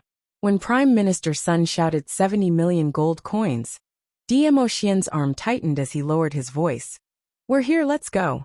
Yi Qing Luo immediately tore off her veil. Where would she find the mood to raise the price with Prime Minister Sunday? Before leaving, Dmo Xian flicked his finger lightly. Shi Ruoshi, who had been unconscious, opened her eyes in a daze. Before he could pounce into Yi Qing Luo's arms, his shoulder was pressed down by Yi Qing Luo's arm. Shi Ruoshi's body fell back onto the chair. "Little Shi, you have to help me with something," Yi Qing Luo said seriously. Shi Ruoshi's face flushed red as she nodded in a daze. "Whatever Sister Qing Luo needs, little Shi will definitely help you settle it." She felt that this kind of sister was so dashing. "Xian and I are going out to do something. You stay here and pretend to be me." Yi Qing Luo pointed to the veil at the side. "Stand in front of the veil, and don't lift it up. If you have nothing to do, raise a sign and shout out a price." "Why?" Shi Ruoshi was confused. "I'll explain it to you when I get back. Only you can help me now." Yi Qing Luo saw the urging in Dmo Xian's eyes and whispered to Shi Ruoshi, "Little Shi, you won't let me down, right?" "No. No way." Shi Ruoshi immediately widened her eyes. As soon as he finished speaking, the hands on her shoulders suddenly felt lighter. Yi Qing Luo had already stood up straight as she pulled Dmo Xian out of the room quietly. He looked at the empty room. Shi Ruoshi was still in a daze. In his mind, he rearranged what Yi Qing Luo had said earlier. Shi Ruoshi had been by her brother's side since she was a child, dealing with the Shi family's affairs. Naturally, it wasn't as harmless as it seemed on the surface. She quickly understood that Sister Qing Luo definitely had something to settle. Moreover, they couldn't expose that Sister Qing Luo wasn't in the cabin. With that in mind, Shi Ruoshi clenched her fists. This was the first time Sister Qing Luo had entrusted her with a task. She must do it well. After leaving the private room, Yi Qing Luo was worried about leaving Shi Ruoshi alone in the private room. After all, Shi Shanglan's spies were all around that private room. What was Shi Shanglan's identity? She had no way of knowing. She could not let Shi Ruoshi get hurt because of her. Yi Qing Luo nestled in Dmo Xian's arms as he carried her, and chased after the nine-tailed fox. Yi Qing Luo took out a message shell from the profound phoenix ring. Yi Qing Luo had never used this before. After leaving a message in the shell, when Dmo Xian passed by Shi Ruoyu, Yi Qing Luo stuffed the shell into Shi Ruoyu's hand. Shi Ruoyu was standing backstage, watching the 10th auction item. Suddenly, his body was hit by someone. When he raised his head, he only had time to catch a glimpse of shimmering purple. In his hand there was a hard object. He frowned as he looked around the surroundings alertly. He didn't detect any abnormality at all. Even the steward beside him had a composed expression as he continued with his work, which meant that someone had bumped into him earlier. Other than him, no one else sensed it. His heart suddenly tightened.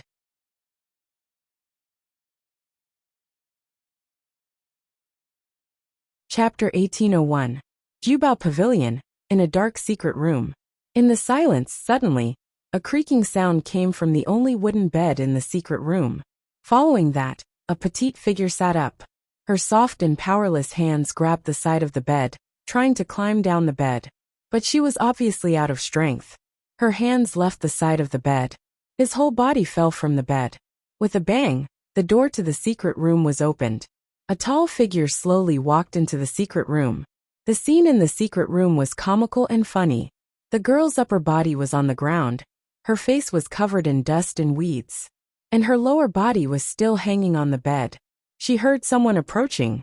The girl forced herself to stay conscious and looked over. The candlelight flickered, and it was extremely dark. She could vaguely see 2 feet in front of her, as well as a brown robe. Clouds rolled out of the golden edges of the robe. Her heart trembled, and her lips moved slightly, but she didn't have any strength to make a sound. Xiao-yi, look at you. I'm not by your side, and you torment yourself like this.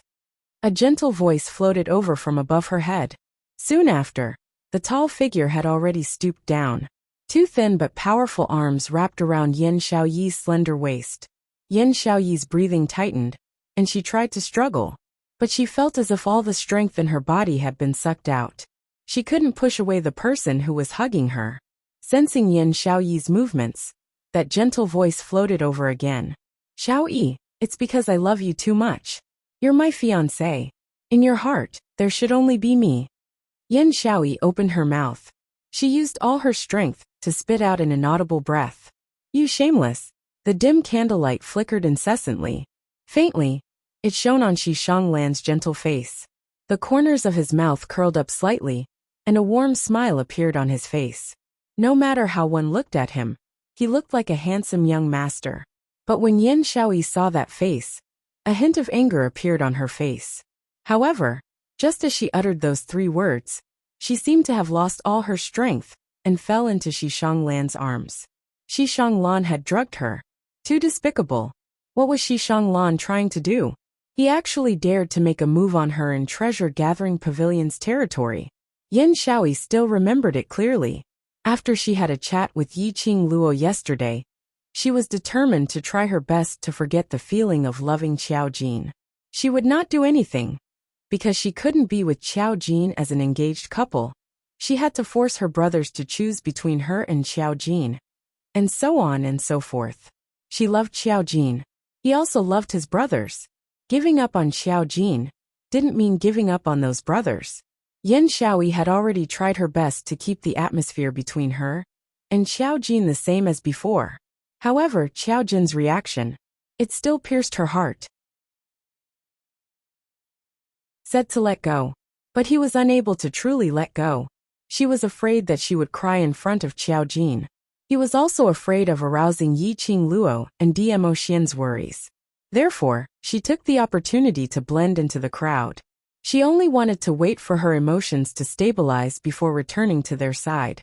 But she had just left Yi Qing Luo for a short while. Her tears didn't even have time to fall.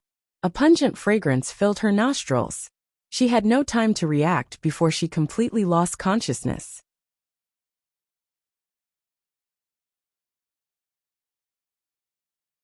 Chapter 1802. She felt weak all over. Her surroundings were dark. This made Yin Xiaoyi's heart surge with an ominous premonition. Shi Shanglan's gaze was locked onto Yin Xiaoyi's face. He saw her expression turn serious, nervous and flustered. He let out a low laugh from his throat. Xiaoyi, don't be so afraid of me. After all, we are engaged. We have to get married. His voice was as gentle as usual. It was like the spring water flowing through her heart. However, Yin Xiaoyi felt an inexplicable chill in her heart. Shi Shanglan carried Yin Xiaoyi and placed her back on the wooden bed. He sat on the edge of the wooden bed. Yin Xiaoyi, who had just laid on the bed, suddenly tensed up. She stared at Shi Shanglan warily. Shi Shanglan's slender fingers gently stroked her fine hair. His fingertips were filled with a strong sense of pity. If Yin Xiaoyi had not kept looking into his eyes, she would have thought that Shi Shanglan was really in love with her. Shi Shanglan looked at her and smiled extremely gently. However, Yin Xiaoyi could not see any emotion in his eyes. Right. There was no emotion in Shi Shanglan's eyes, even though he pretended to be in love. But in the end, that affection was fake. She could tell. Don't look at me like that. I will not be able to control myself. Shi Shanglan lowered his head gently and kissed her forehead. The man's gentle breath landed on her face. Yin Xiaoyi felt goosebumps all over her face. When he kissed her, she felt a chill run down her spine. Yin Xiaoyi even wanted to vomit. She cursed Shi Shanglan's entire body in her heart. She did not have the strength to struggle or scold Shi Shanglan. She could only passively endure Shishang Lan's humiliation. She would rather die. Don't worry, I will not touch you for now. Shishang Lan naturally felt Yin Xiaoyi's body tensing up. The corners of his lips curled up slightly. His lips moved away from her forehead and landed beside her ear. To be honest, if you're obedient enough, maybe I'll consider letting you truly become my wife. Yin Xiaoyi's body tensed up. She kept shrinking her body and tried her best to avoid Shishang Lan's touch. His nearness made her feel disgusted. Become his wife. Spat on his face. But at the next moment, Yin Xiaoyi suddenly realized something. Shishang Lan said he would not touch her for now? Then what was Shishang Lan's goal? Why did he trap her in this secret room? Recalling yesterday, he specially brought 4 invitations to the main courtyard for Yiqing Luo. Shishang Lan's motive was Yiqing Luo. Shishang Lan's motive was, he wanted to use her to threaten Yiqing Luo? He wanted to use her? She absolutely could not become Yiqing Luo's burden. Yan's mind started to think of over Yin Hangyi's thoughts. Suddenly, her eyes lit up as she thought of something. She had Yi Hangyi. Lan. Shishang Lan carried her by the waist again. Shishang. Yi Xiao Li Li Xian Shishang Lan, and Yi Xiao Tian Xiao Xiao Xiao Xiao Yi Shang Yi Shanked. Yin Yin Xiao Yan's Yin Yin shivered. Yin Yin Xiao Xiao Yin Yan said. Yin Xiaoyi shuddered. She felt a chill down her spine. In terms of family background, I am not worse than Xiao Jin. In terms of innate talent, Xiao Jin cannot be compared to me. In terms of looks and temperament, he is incomparable. Shishang Lan smiled warmly. As soon as his voice fell, Yin Xiaoyi's body landed heavily on the wooden bed once again. The hard wooden board hit her back.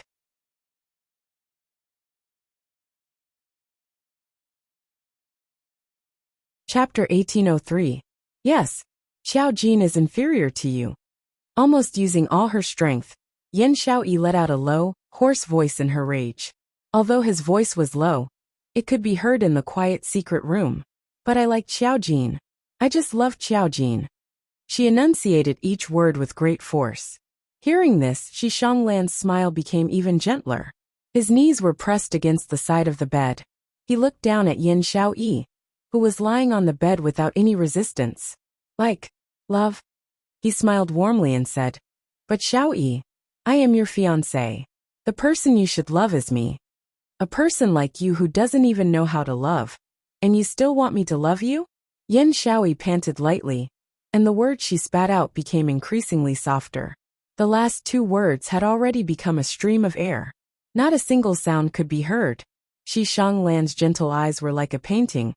All right, good girl, don't force me to be too rough with you. Too violent. What did he mean? Well, what did he want to do? A trace of panic flashed across Yin Xiaoyi's eyes.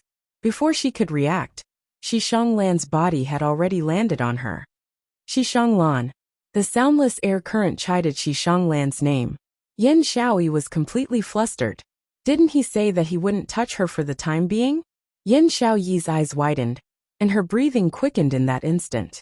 Shishang Lan's expression was still gentle, and his smile was still warm. However, his actions were so ruthless that it was nauseating. His large palm caressed Yin Xiaoyi's delicate body wantonly. In the depths of his gentle eyes, a layer of lustful coldness gradually appeared.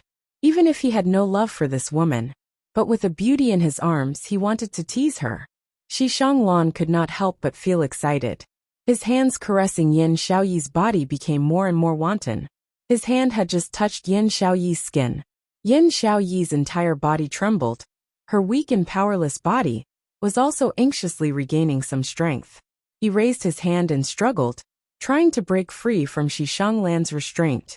However, this made Shishang Lan even more fearless. Disgusting. What a disgusting feeling. Shishang Lan actually dared to treat her like this. Yin Xiaoyi's eyes were burning with rage. She didn't want Shishang Lan to touch her. She absolutely did not want it. Pa! There was a loud noise. Yin Xiaoyi struggled and slapped Shishang Lan's face. Even though he was drugged, his body was weak. Yin Xiaoyi's slap left a bright red palm print on Shishang Lan's face. Shishang Lan, who was on top of her, suddenly stopped moving. Shishang Lan propped himself up, The gentle expression on his face was already cracked. His face was gloomy, and he touched his cheek with one hand. A pair of eyes that had always been like flowers blooming in spring actually shot out in extremely biting cold intent. Yan Xiaoyi glared at him fearlessly. She couldn't help but sneer inwardly. This is his true face. He was a bloodthirsty, cruel demon. The corners of her mouth curled up, revealing a hint of cruelty in her evil smile. Without waiting for Shi Shanglan to react, Yan Xiaoyi used all her strength to lift her leg and forcefully hit the spot between Shi Shanglan's legs, 3 inches below. Ugh! Shi Shanglan's face turned pale from the pain. Taking this opportunity, Yan Xiaoyi's body rolled. When she rolled to the foot of the bed, she panted heavily and forced herself to run off the bed. However, when her feet stepped on the ground, she had no strength to stand steadily. Her entire body fell onto the ground softly. Yan Xiaoyi turned her head and looked at Shi Shanglan, who had fallen onto the bed and was covering a certain part.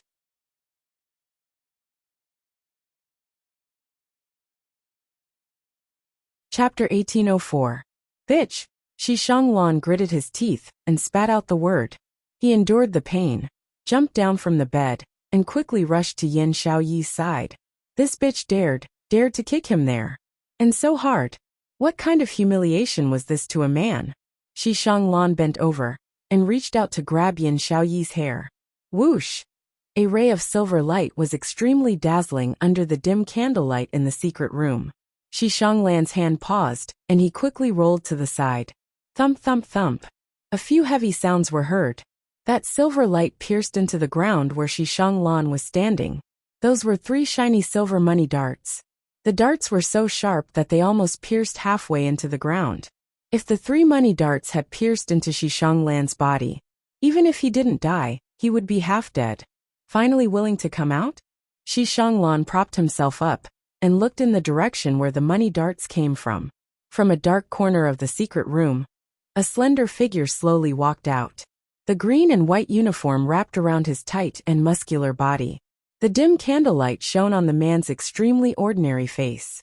I thought you were prepared to watch me sleep with her. Shi Shanglan's expression returned to its usual gentleness, but the tone of his voice was so cold that it could pierce one's bones. Yan Xiaoyi, who was lying on the ground, suddenly trembled. She panted lightly and turned to look at the man standing under the candlelight. His eyes were gradually tainted with a layer of mist. Qiao Jin, it was Qiao Jin. When was he in the secret room? Or, had he always been there? Why did he only come out now?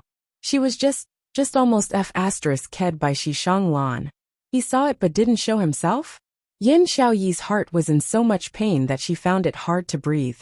She pursed her lips tightly, and her eyes were filled with coldness. Shi Shanglan, I gave you a chance. Qiao Jin slowly walked towards Yan Xiaoyi. His expression was solemn. His footsteps stopped beside Yan Xiaoyi. He bent over and wanted to carry Yan Xiaoyi. His hand just touched her body. The woman slapped his hand away. Qiao Jin's hand that was stretched out in midair suddenly froze. He raised his dark eyes and met Yan Xiaoyi's eyes.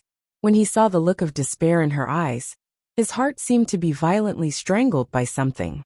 Qiao Jin clenched his fists and suppressed the urge to pull her into his embrace. He only silently took out a golden pill and brought it to Yan Xiaoyi's lips.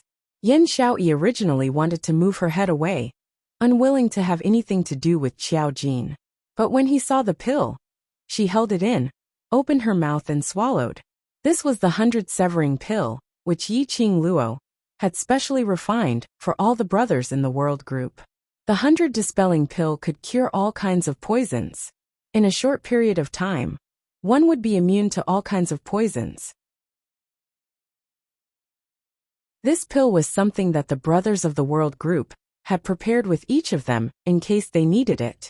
Just now, Yan Xiaoyi wanted to take the opportunity to take the 100 solutions pill. She was frightened by Shi Shanglan's sudden attempt to force himself on her. After taking the 100 dispelling pill, she would be able to get rid of this kind of profound energy, which had been dissolved, and her body was in a predicament where she didn't have any strength at all. After she regained her strength, then she would be able to rely on herself to leave this godforsaken place. Holding Xiao Jin's hand, after swallowing that 100 dispelling pill, Yan Xiaoyi directly turned her head around and didn't look at him again.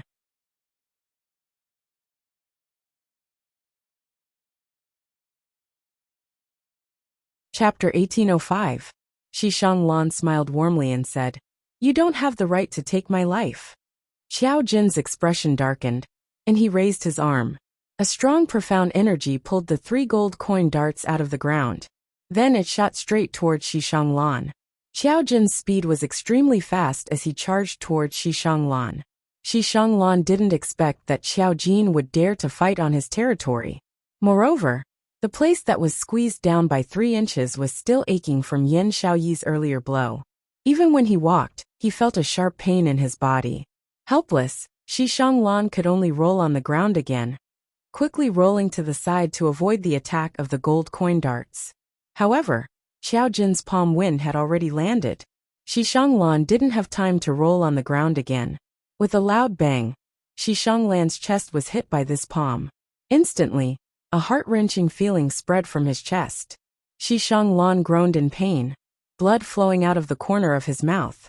He quickly retreated a few steps, raising his hand to press on his chest. He fiercely widened his eyes, a sinister and ruthless glint in his eyes. "Guards! Men!" He raised his voice and shouted. The tightly shut door of the secret room suddenly opened. A dozen people dressed in night clothes charged into the secret room with large blades. "Young master!" The night walkers saw the injured Xishang Lan, and immediately went forward, shielding Xishang Lan behind them. "Capture these 2 people. We definitely cannot let them escape." Xishang Lan shouted. That face that was warm like jade seemed hideous and terrifying at this moment. The dozen night walkers received the order, and instantly attacked Xiao Jin and Yan Xiaoyi in an orderly manner. Those dozen people had clearly gone through special training. Their teamwork was also shockingly terrifying. In just a moment, they surrounded Xiao Jin and Yan Xiaoyi. Xiao Jin's expression was grave as he retreated to Yan Xiaoyi's side. "Have you rested well?" Yan Xiaoyi clenched her fists. She felt that her strength, the strength that belonged to her, was quickly returning. The profound heart jade in her heart could also feel the weak light of the profound heart jade. She took a deep breath and stood up with Xiao Jin's hand. "Thank you." The tacit understanding between them didn't require any verbal communication. She took the 100 solutions pill, then continued to pretend to be weak, and fell to the ground. In reality, she was waiting for the 100 dispelling pill to display its full effect, to cure the poison in her body, and to restore her strength. On the other hand, Xiao Jin was in charge of attracting Xishang Lan's attention and buying time for her to recover. These people are all at the Earth Profound Realm and above. They won't be easy to deal with. Xiao Jin reminded in a low voice. Yan Xiaoyi flipped her palm, and a black scythe appeared in her hand. She gripped her scythe tightly, her eyes filled with fury. "Let's see if they're more powerful, or if my black scythe blade is more powerful." With that, Yan Xiaoyi's eyes were filled with killing intent.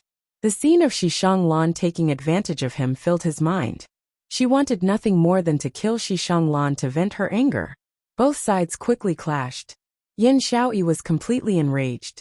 His attacks were extremely ferocious, as if he didn't care about his life. The black scythe blade in his hand flashed with a terrifying aura of death. While Xiao Jin fought against the night walkers, he also had to constantly pay attention to Yan Xiaoyi's movements. The current Yan Xiaoyi was in a state of rage.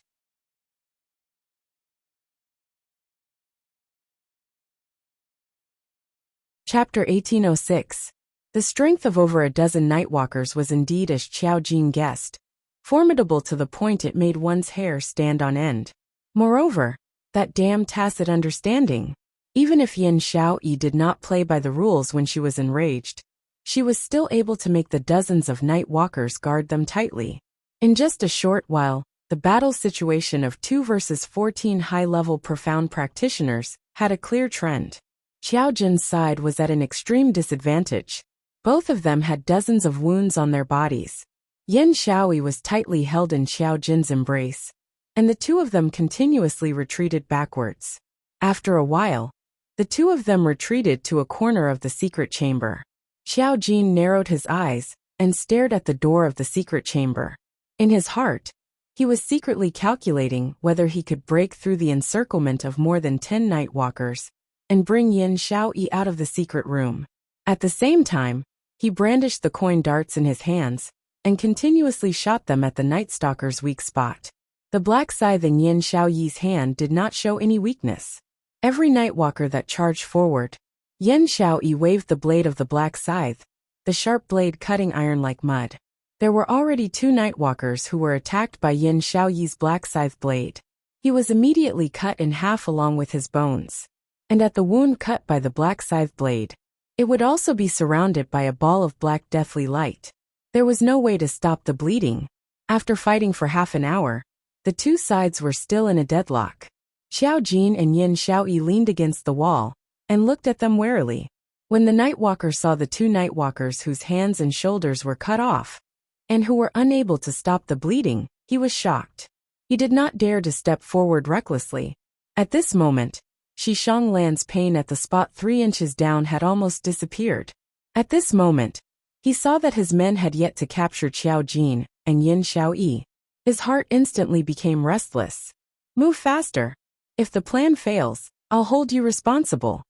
The Nightwalkers looked at each other. For today's plan, young master had prepared for such a long time, and they had all seen it. They absolutely did not dare to take the blame for the failure of their plan. Once they took the blame, it would be a life worse than death.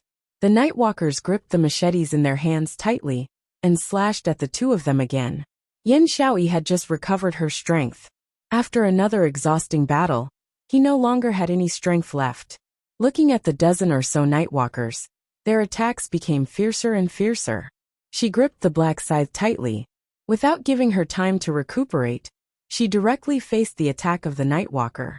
The coin darts in Xiao Jin's hands also rapidly struck the bodies of the Nightwalkers the moment she launched her attack. Suddenly, just as Yin Xiaoyi and Xiao Jin were attacking their targets, a lightning-fast figure suddenly appeared among the Nightwalkers.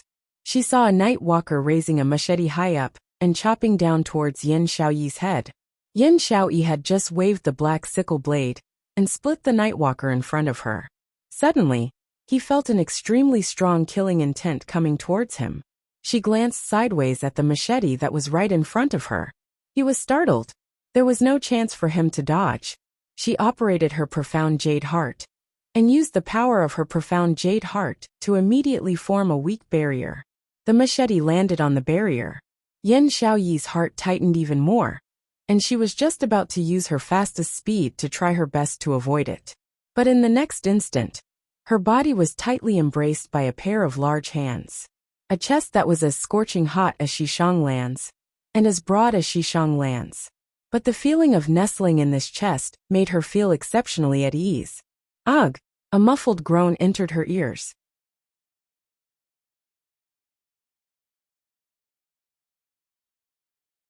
Chapter 1807.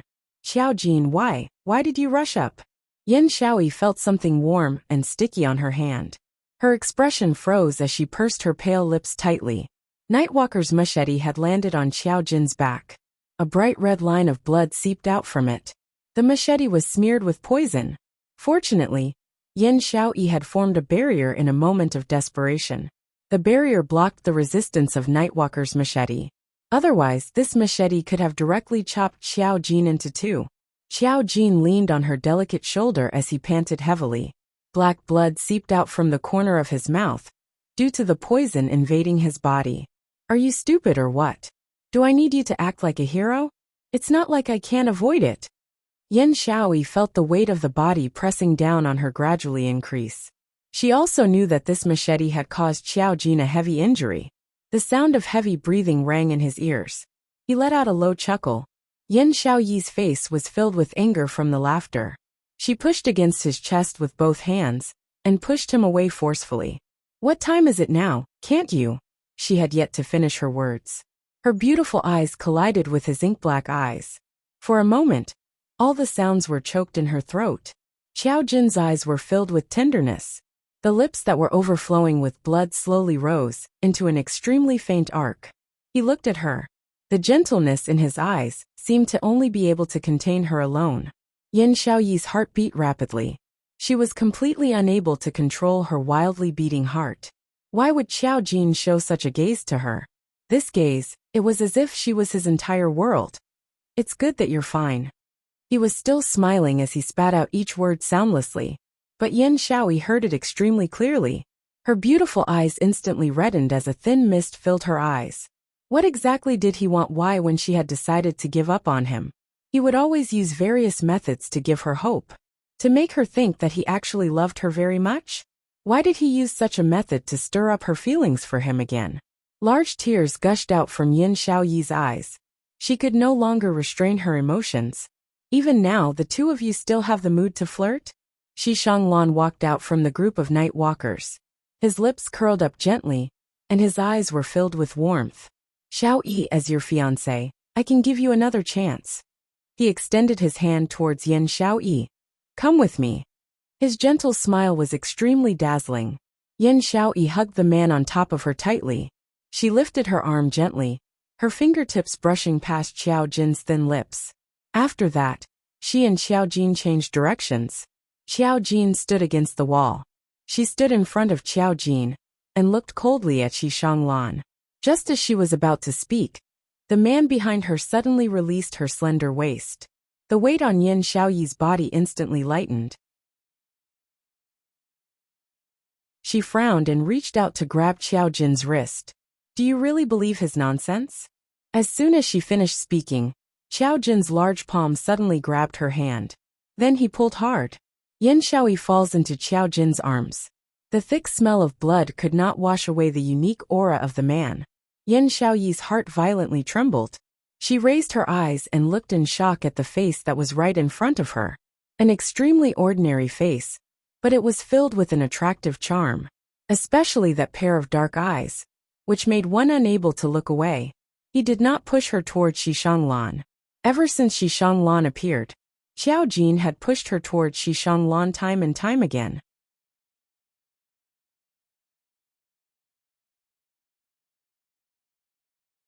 Chapter 1808. This was the first time. Xiao Jin didn't push her to Shi Shanglan. If in the past you treated Xiao Yi sincerely, I'm willing to hand Xiao Yi over to you. Xiao Jin's weak voice sounded as though he was barely breathing. He took a deep breath and continued. But now, I can confirm that Xiao Yi will not be happy if she follows you. I will not take Xiao Yi's happiness and bury it in your hands. Saying that, Xiao Jin tightened his grip on Yin Xiaoyi's waist. Even though there was a thin layer of clothing between them, Yin Xiaoyi could still clearly feel the boiling temperature from Xiao Jin's palm. Her red lips pursed slightly as her eyelids drooped down as she slowly leaned her head on Xiao Jin's shoulder. Xiao Jin's arms tightened as his ordinary and invincible face was filled with determination. Shi Shanglan, no matter what, I will not hand Xiao Yi over to you. His words had just ended. The gold coin darts in Xiao Jin's hands were like scattered flowers as they shot towards Shi Shanglan's direction. At the same time, Yin Xiaoyi, who was leaning on Xiao Jin's shoulder, also flipped over as the black sickle blade in her hands slashed downwards. Shi Shanglan's reaction was swift as he immediately flipped over to avoid Xiao Jin's attack. But those 10 overnight walkers weren't that lucky. The gold coin darts made a few whooshing sounds as they sank into their vitals. Even if there were night walkers who were lucky enough to avoid the gold coin darts. The next moment, it was Yin Xiaoyi's black sickle blade. In just a moment, the entire secret room was dyed red with blood. Go! Xiao Jin shouted in a low voice. Yin Xiaoyi kept her black sickle blade as her petite body suddenly stuffed into Xiao Jin's arms. Xiao Jin tightened his arms as he followed the gold coin darts, which opened up a path as his footsteps expanded. Yiqing Luo's set of footwork immediately made Xiao Jin's figure move strangely as he dashed towards the secret room's entrance. Xiao Jin kicked the door open as he speedily stepped out. Outside the secret room was a dim and long tunnel. Looking over, it was a patch of gray as nothing could be seen clearly. Xiao Jin and Yin Xiaoyi didn't have the chance to think carefully. They could only choose to dash forward. Chase! The 5 night walkers who were still alive held their machetes as they shouted in anger. When the few of them dashed to the entrance, Shi Shanglan calmly said, "No need to chase. Young master." These brothers were the ones they had trained with since they were young and had gone through life and death situations together. He could only watch helplessly as his brothers died in front of him. How could they not avenge their brothers? They have nowhere to run.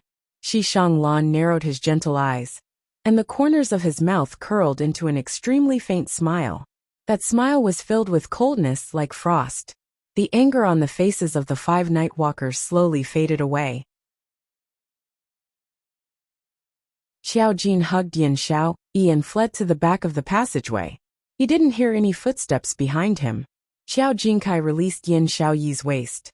When the warmth around her waist disappeared, Yin Xiao Yi felt a sense of discomfort. Her body tensed up as she awkwardly averted her gaze and took a few quick steps forward. Xiao Jin didn't say anything and followed behind her. The two of them were silent for a moment. The atmosphere was inexplicably strange. Yin Xiaoyi couldn't stop her heart from beating violently. She pursed her lips and decided to break the deadlock first. "Do you know what this place is?" Shi Shanglan and the others actually didn't catch up. I feel, logically speaking, it was absolutely impossible for Shi Shanglan to let them escape. Otherwise, he would lose the bargaining chip to threaten Yi Qing Luo. One must know that Yi Qing Luo had an overlord following beside her.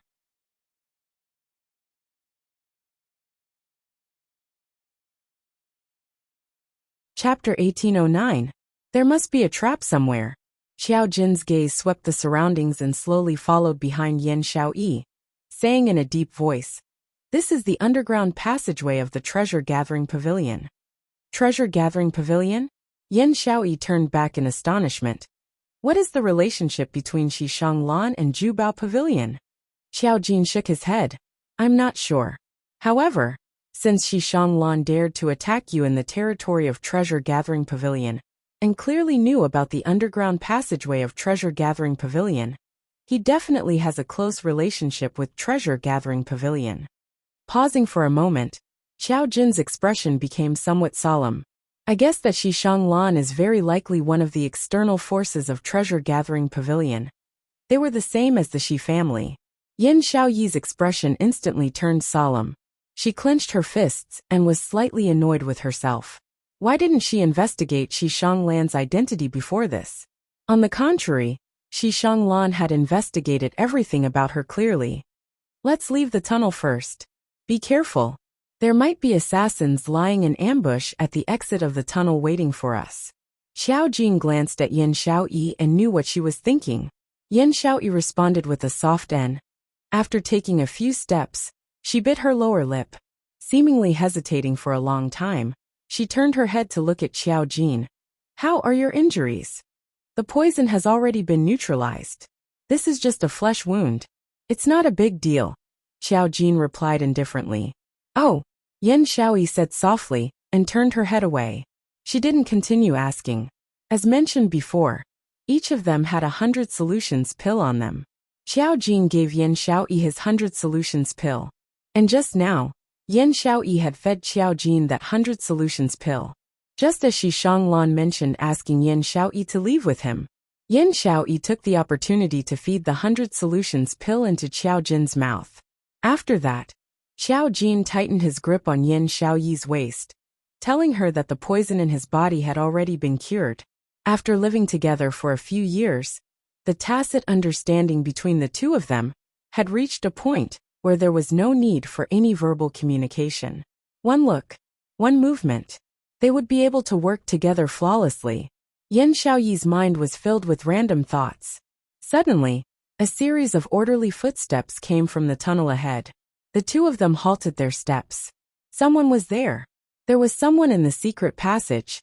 Had Shi Shanglan's men caught up? Go. Let's go first. Xiao Jin pulled Yin Xiaoyi's hand, his broad palm wrapped around Yin Xiaoyi's hand. The two of them turned around and walked back in the direction they had just come from. However, he had only run a few steps. Another wave of orderly footsteps could be heard.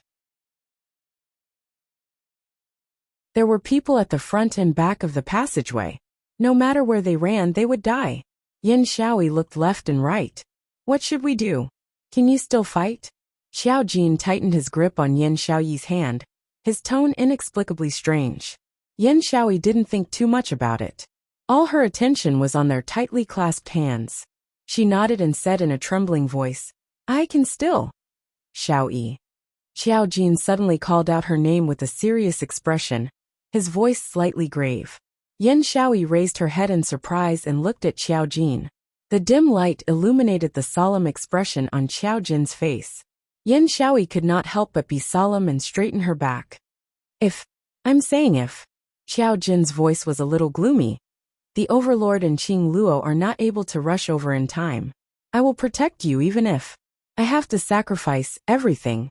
His last few words were spoken in an extremely soft voice. Yin Shaoyi could only vaguely hear something about sacrifice, something about everything. But it was merely these few indistinct words.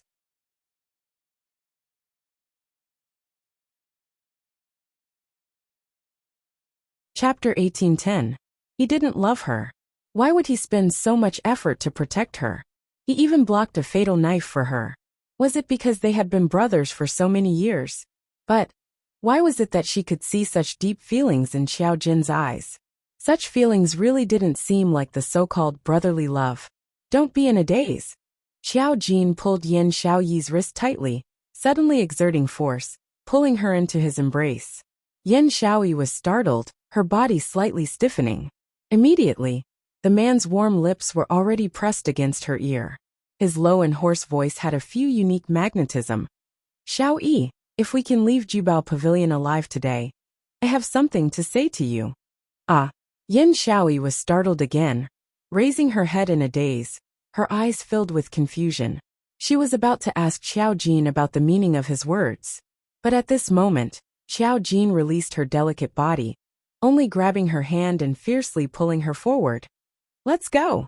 As he turned around, Xiao Jin's face was already flushed. Yin Shaoyi was still in a daze, her mind filled with Xiao Jin's words. She hadn't finished digesting it. Her body suddenly fell forward. Yin Shaoyi was unable to stabilize her body, suddenly falling forward. Xiao Jin's reaction was swift, his arms slightly exerting force, pulling Yin Shaoyi into his embrace. This kind of force caused the two of them to be unable to stabilize their bodies. Xiao Jin's body heavily crashed into the wall at the side. Yin Shaoyi's entire body was completely wrapped in Xiao Jin's embrace. She wasn't injured at all. When she heard the sound of a man drawing in a breath of cold air from beside her ear, Yin Shaoyi's heart panicked. She hadn't even opened her mouth to speak. Only a clear creak sound was heard. The wall that Xiao Jin's back had crashed into suddenly split open into a huge hole. Xiao Jin lost the support of his strength, his body falling into the hole. Together with Yin Shaoyi, who was in his embrace, they both fell into the hole. Kacha! Just as the two of them fell into the hole, the wall closed again. The ground inside this hole was a steep slope that slid downwards. Xiao Jin's body had just fallen onto the ground. Like a top, he directly rolled forward a few rounds. Xiao Jin immediately tightened his arms, doing his best to protect Yin Shaoyi. After about a dozen laps, Xiao Jin's back fiercely collided with something ice cold. It stopped the two of them from tumbling down. Following Little Nine's presence, Dmo Xian and Yiqing Luo quickly found the underground secret room in Treasure Pavilion. However, there was no one left in the secret room. Yiqing Luo looked at the fresh blood on the ground and the obvious poisonous gas in the air. Her slender brows creased slightly. She stroked Little Nine, who had leapt into her arms, and looked towards Dmo Xian. Ah Xian, there's indeed Xiao Yi and Jin Zi's aura here, and the aura is rather faint. They should have left the secret room for at least one incense stick of time. The blood on the ground isn't theirs. Dmo Xian narrowed his long and narrow peach blossom eyes. They should have escaped. Let's find them first. There was only one passageway leading to the secret chamber. They had just walked all the way from the tunnel to the secret room. No one was sighing. If Xiao Jin and Yin Shaoyi escaped from the secret chamber, in this situation where there was only one path, it was impossible to escape. There was only one answer. This was a passageway or a secret room. There were other exits. Or other secret passageways. Little 9, have you remembered the smell of West Shanglan? Yiqing Luo lowered her head and looked at Little 9 who was in her arms. Little 9 raised its head, and its sharp fox mouth gave off a soft moan.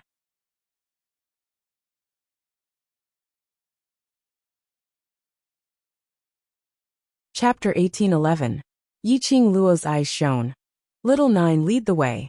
Once we find Shishanglan, we will be able to find Jinzi and Xiao Yi. Little 9 leapt down from Yiqing Luo's arms. The two of them followed behind Little 9, and soon stopped at a wall in the passageway. Yiqing Luo held the luminous pearl in her hand, and her half-squinted eyes suddenly fixed on a certain spot on the wall. She leaned closer, and her fingertips touched the wall. Jinzi's blood. Her expression sunk slightly. This blood was sticky. Apparently, it had just been printed not long ago. Xiao Jin and Yin Xiao Yi should be nearby. Jinzi is poisoned. Yiqing Luo was very sensitive towards poisonous gas, and very quickly she sniffed out the faint poisonous gas in the blood. Although it was very faint, but this smell had already automatically broken down in Yiqing Luo's mind through the 100 refining pill. Luckily she had foresight. When she was refining the pills, she had given each of them 100 refining pill to be able to escape from the secret room and escape to the passageway. They should be fine for now. She must find them immediately. Suddenly, Yiqing Luo's petite body suddenly stiffened as the expression on her face revealed a sliver of disbelief. What's the matter? Dmo Xian sensed Yiqing Luo's reaction. Yiqing Luo looked at the blood on her fingers. This poison is not Nirvana Realm's poison. The medicinal herb composition which was analyzed by the 100 refining pill could not possibly be wrong. The 100 refining pill clearly told her about it. This poison was known as the parting calamity pill. As the name suggested, after being tainted, within a short 1 hour, the life star would perish. This was an extremely vicious poison, and the medicinal herbs used to refine this poison could not be found in Nirvana Realm. At least, Yiqing Luo had never seen or heard of the medicinal herbs used to refine it. If it's not Nirvana Realm's poison, could it be? Dmo Xian's expression suddenly congealed. Do you know the name of the poison which Qiao Jin was inflicted with? Parting calamity pill. Yiqing Luo replied. Do you know the source of this poison? Parting calamity pill. Dmo Xian repeated these 3 words as his gaze dimmed. Lil Luo. Or if my guess is right. This matter, I'm afraid, might be a little tricky. Some forces outside the Nirvana Realm have intervened in this matter? Yiqing Luo quickly came to a conclusion. As far as she knew, the Nirvana Realm was one of the lowest realms in this vast space. Except for the upper realm, there were also the various powers outside the 3 realms. For example, the dark forces. Compared to the Nirvana Realm, those forces were all outstanding existences. Apart from an underground organization, there were actually other forces that had extended their claws to the Nirvana Realm. Why does it feel like the current Nirvana Realm was becoming more and more chaotic? Remember, stay close. Dmo Xian suddenly stretched out his long arm and clasped Yiqing Luo's waist tightly. This sentence, remember it. Yes, yes, yes, I will definitely not leave you. Yiqing Luo hugged his waist. With a big Buddha like you around, even if other forces were to intervene, I'm not worried at all. Dmo Xian rubbed her head and pressed down hard as if he was threatening her. Yiqing Luo raised her hand and grabbed the mischievous hand on her head as she lightly patted the back of his hand. All right, now you know the seriousness of this matter. Let's first find Jinzi and Xiao Yi. Following that, she shot her gaze towards Little 9. Little 9, why aren't we moving? Little 9 squatted on the ground, and it who had transformed into a small fox, swinging its 9 tails, looked extremely adorable.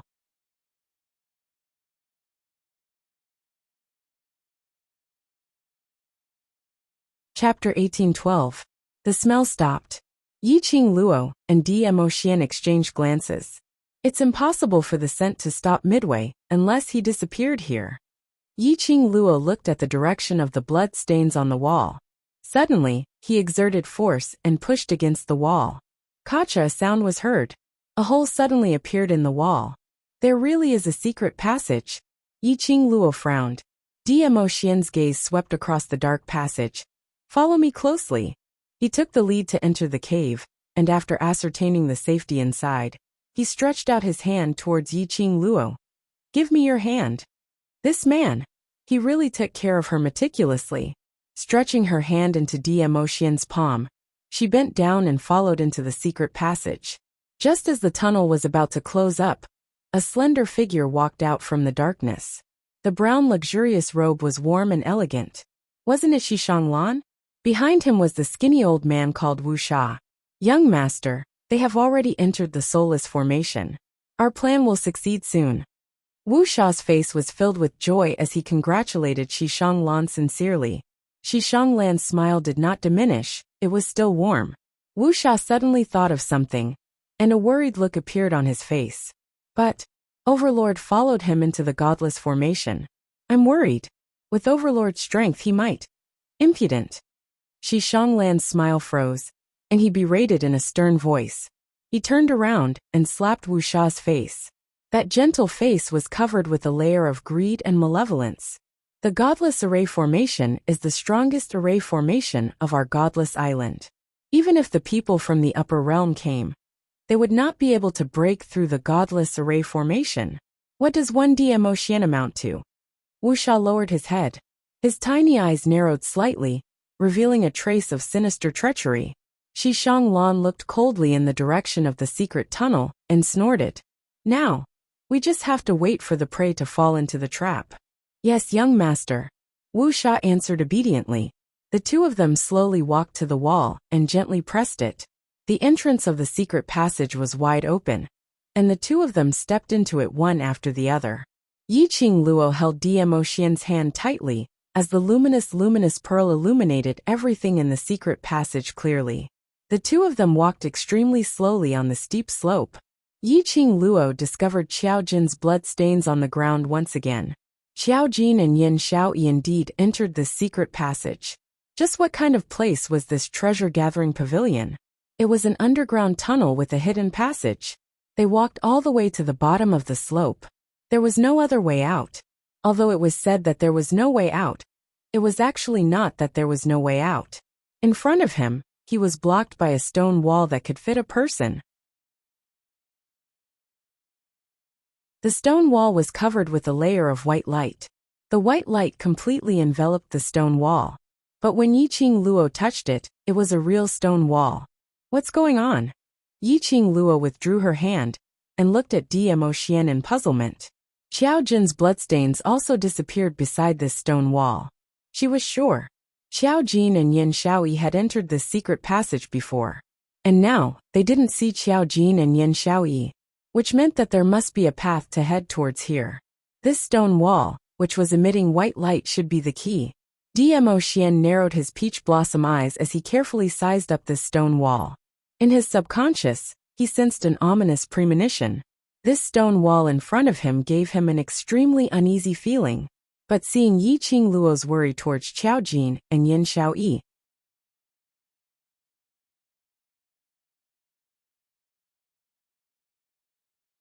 Chapter 1813. He was clearer than anyone else about Yiqing Luo's character.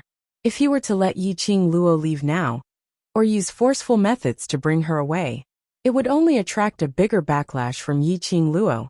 Although Yiqing Luo wouldn't get into a conflict with him because of his brother's matters, but to put her in a difficult position and make her sad, he couldn't do it.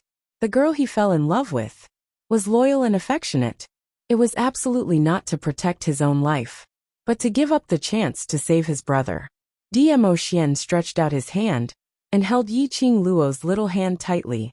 His obsidian-like peach blossom eyes gazed deeply at Yiqing Luo's face. He lowered his head, and his lips gently landed on her forehead. The scorching breath was a little heavy. She understood Demo Xian, just like how Demo Xian understood her. Yiqing Luo could clearly feel the strong pressure emitted from Demo Xian. Her heart trembled slightly as a sense of uneasiness arose from the bottom of her heart. This place was very dangerous.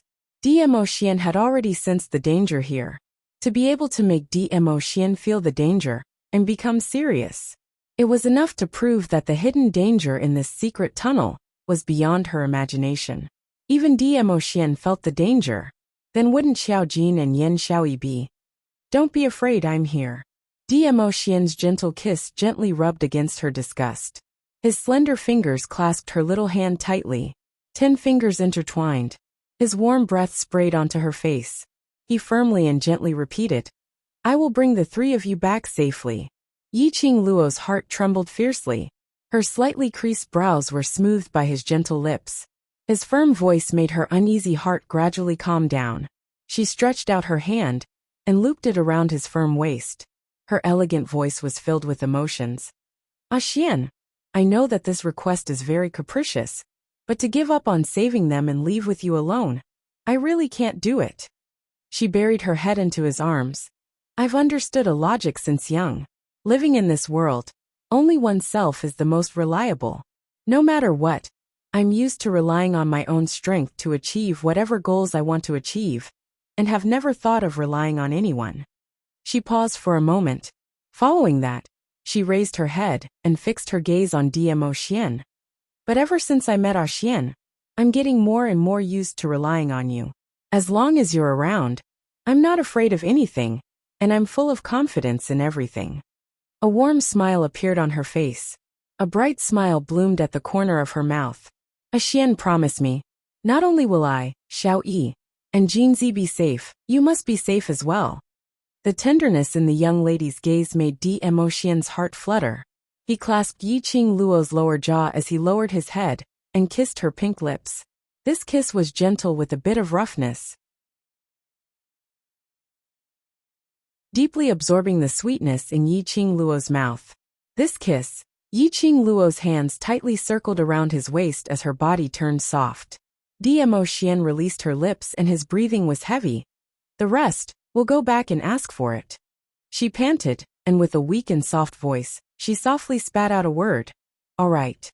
Dmo Xian held her tightly. After a while, when Yiqing Luo's consciousness recovered, Dmo Xian was about to release his profound qi to forcefully enter the stone wall, which was enveloped in white light. Suddenly, a gentle laughter came from afar. Ha ha ha. Even at death's door, you're still so affectionate. You're really worthy of being the overlord and the rumored heroine. When the voice entered her ears, Yiqing Luo's slightly blurred eyes suddenly became clear.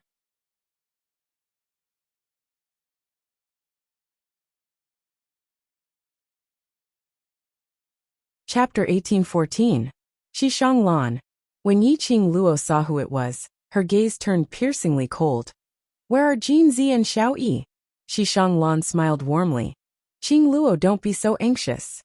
He was smiling. His smile was as gentle as usual. Yiqing Luo's eyes sunk slightly. Xishang Lan. There are no outsiders here and no devil classes students. You don't need to put on an act in front of me. Xishang Lan's smile. It made Yiqing Luo's brows crease tightly. She hated Xishang Lan's smile. And hated Xishang Lan's smile. It was this gentle gentleman's mask, attracting the group of youths in devil class who were ignorant of the ways of the world, deceiving the feelings of devil class's students. Yeah, I thought my disguise was flawless. Xishang Lan pretended to be surprised as his eyes were filled with a gentle smile. I've been wearing this mask for so long. I almost thought that I have such a character. Speaking of this, as long as I use this face, this mask, I can easily play those brothers of yours in the palm of my hand. He touched his own face as his smile became even gentler. This face is rather useful. Yiqing Luo's brows tightened. He didn't say this matter was good. The moment he said it, Yiqing Luo had the urge to beat him up, as though he sensed the change in Yiqing Luo's emotions. Xishang Lan's gentle smile deepened. Since Qing Luo had already seen through my disguise, based on Qing Luo's position in that bunch of fools' hearts, they should choose to believe you, isn't that so? These words were said in a weird tone, filled with insolence. Apparently, the meaning behind Xishang Lan's words. He was ridiculing Yiqing Luo, that she wasn't as popular as she thought she was. He was ridiculing that even if she really told those youngsters in devil class about his suspicions, those people might not trust her. He was flaunting his position in the hearts of Devil Class's students. Even if she was Yiqing Luo, the mental pillar of Devil Class. Wasn't Yin Shaoyi a living example? Yiqing Luo's brows turned slightly cold. Her eyes were filled with a vicious aura. She wasn't angry about what Shi Shanglan said. Devil Class's students wouldn't trust her or something. It was the word fool that Shi Shanglan said. Shi Shanglan saw Yiqing Luo's expression turning gloomier and gloomier. An insolent smile that was completely different from the gentle jade-like smile appeared on his face. However, in the next instant, suddenly, a slap landed on his face. Pa! The crisp sound of the slap was extremely loud in the quiet secret passage, and it even echoed in the air. A bright red palm print appeared on Shi Shanglan's pale face. The burning pain caused Shi Shanglan to open his mouth and curse loudly. Even his muscles were in extreme pain. How dare you? Wu Sha finally reacted and leaped in front of Shi Shanglan. But he discovered that Yiqing Luo had already returned to Dmo Xian's side. It was as if he hadn't moved at all.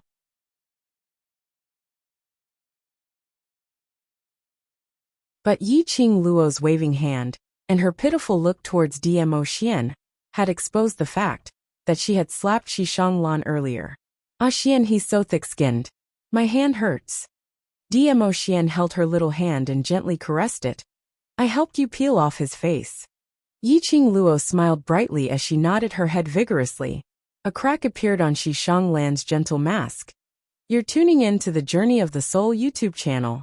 Don't forget to subscribe and join us on this journey to catch the most captivating stories.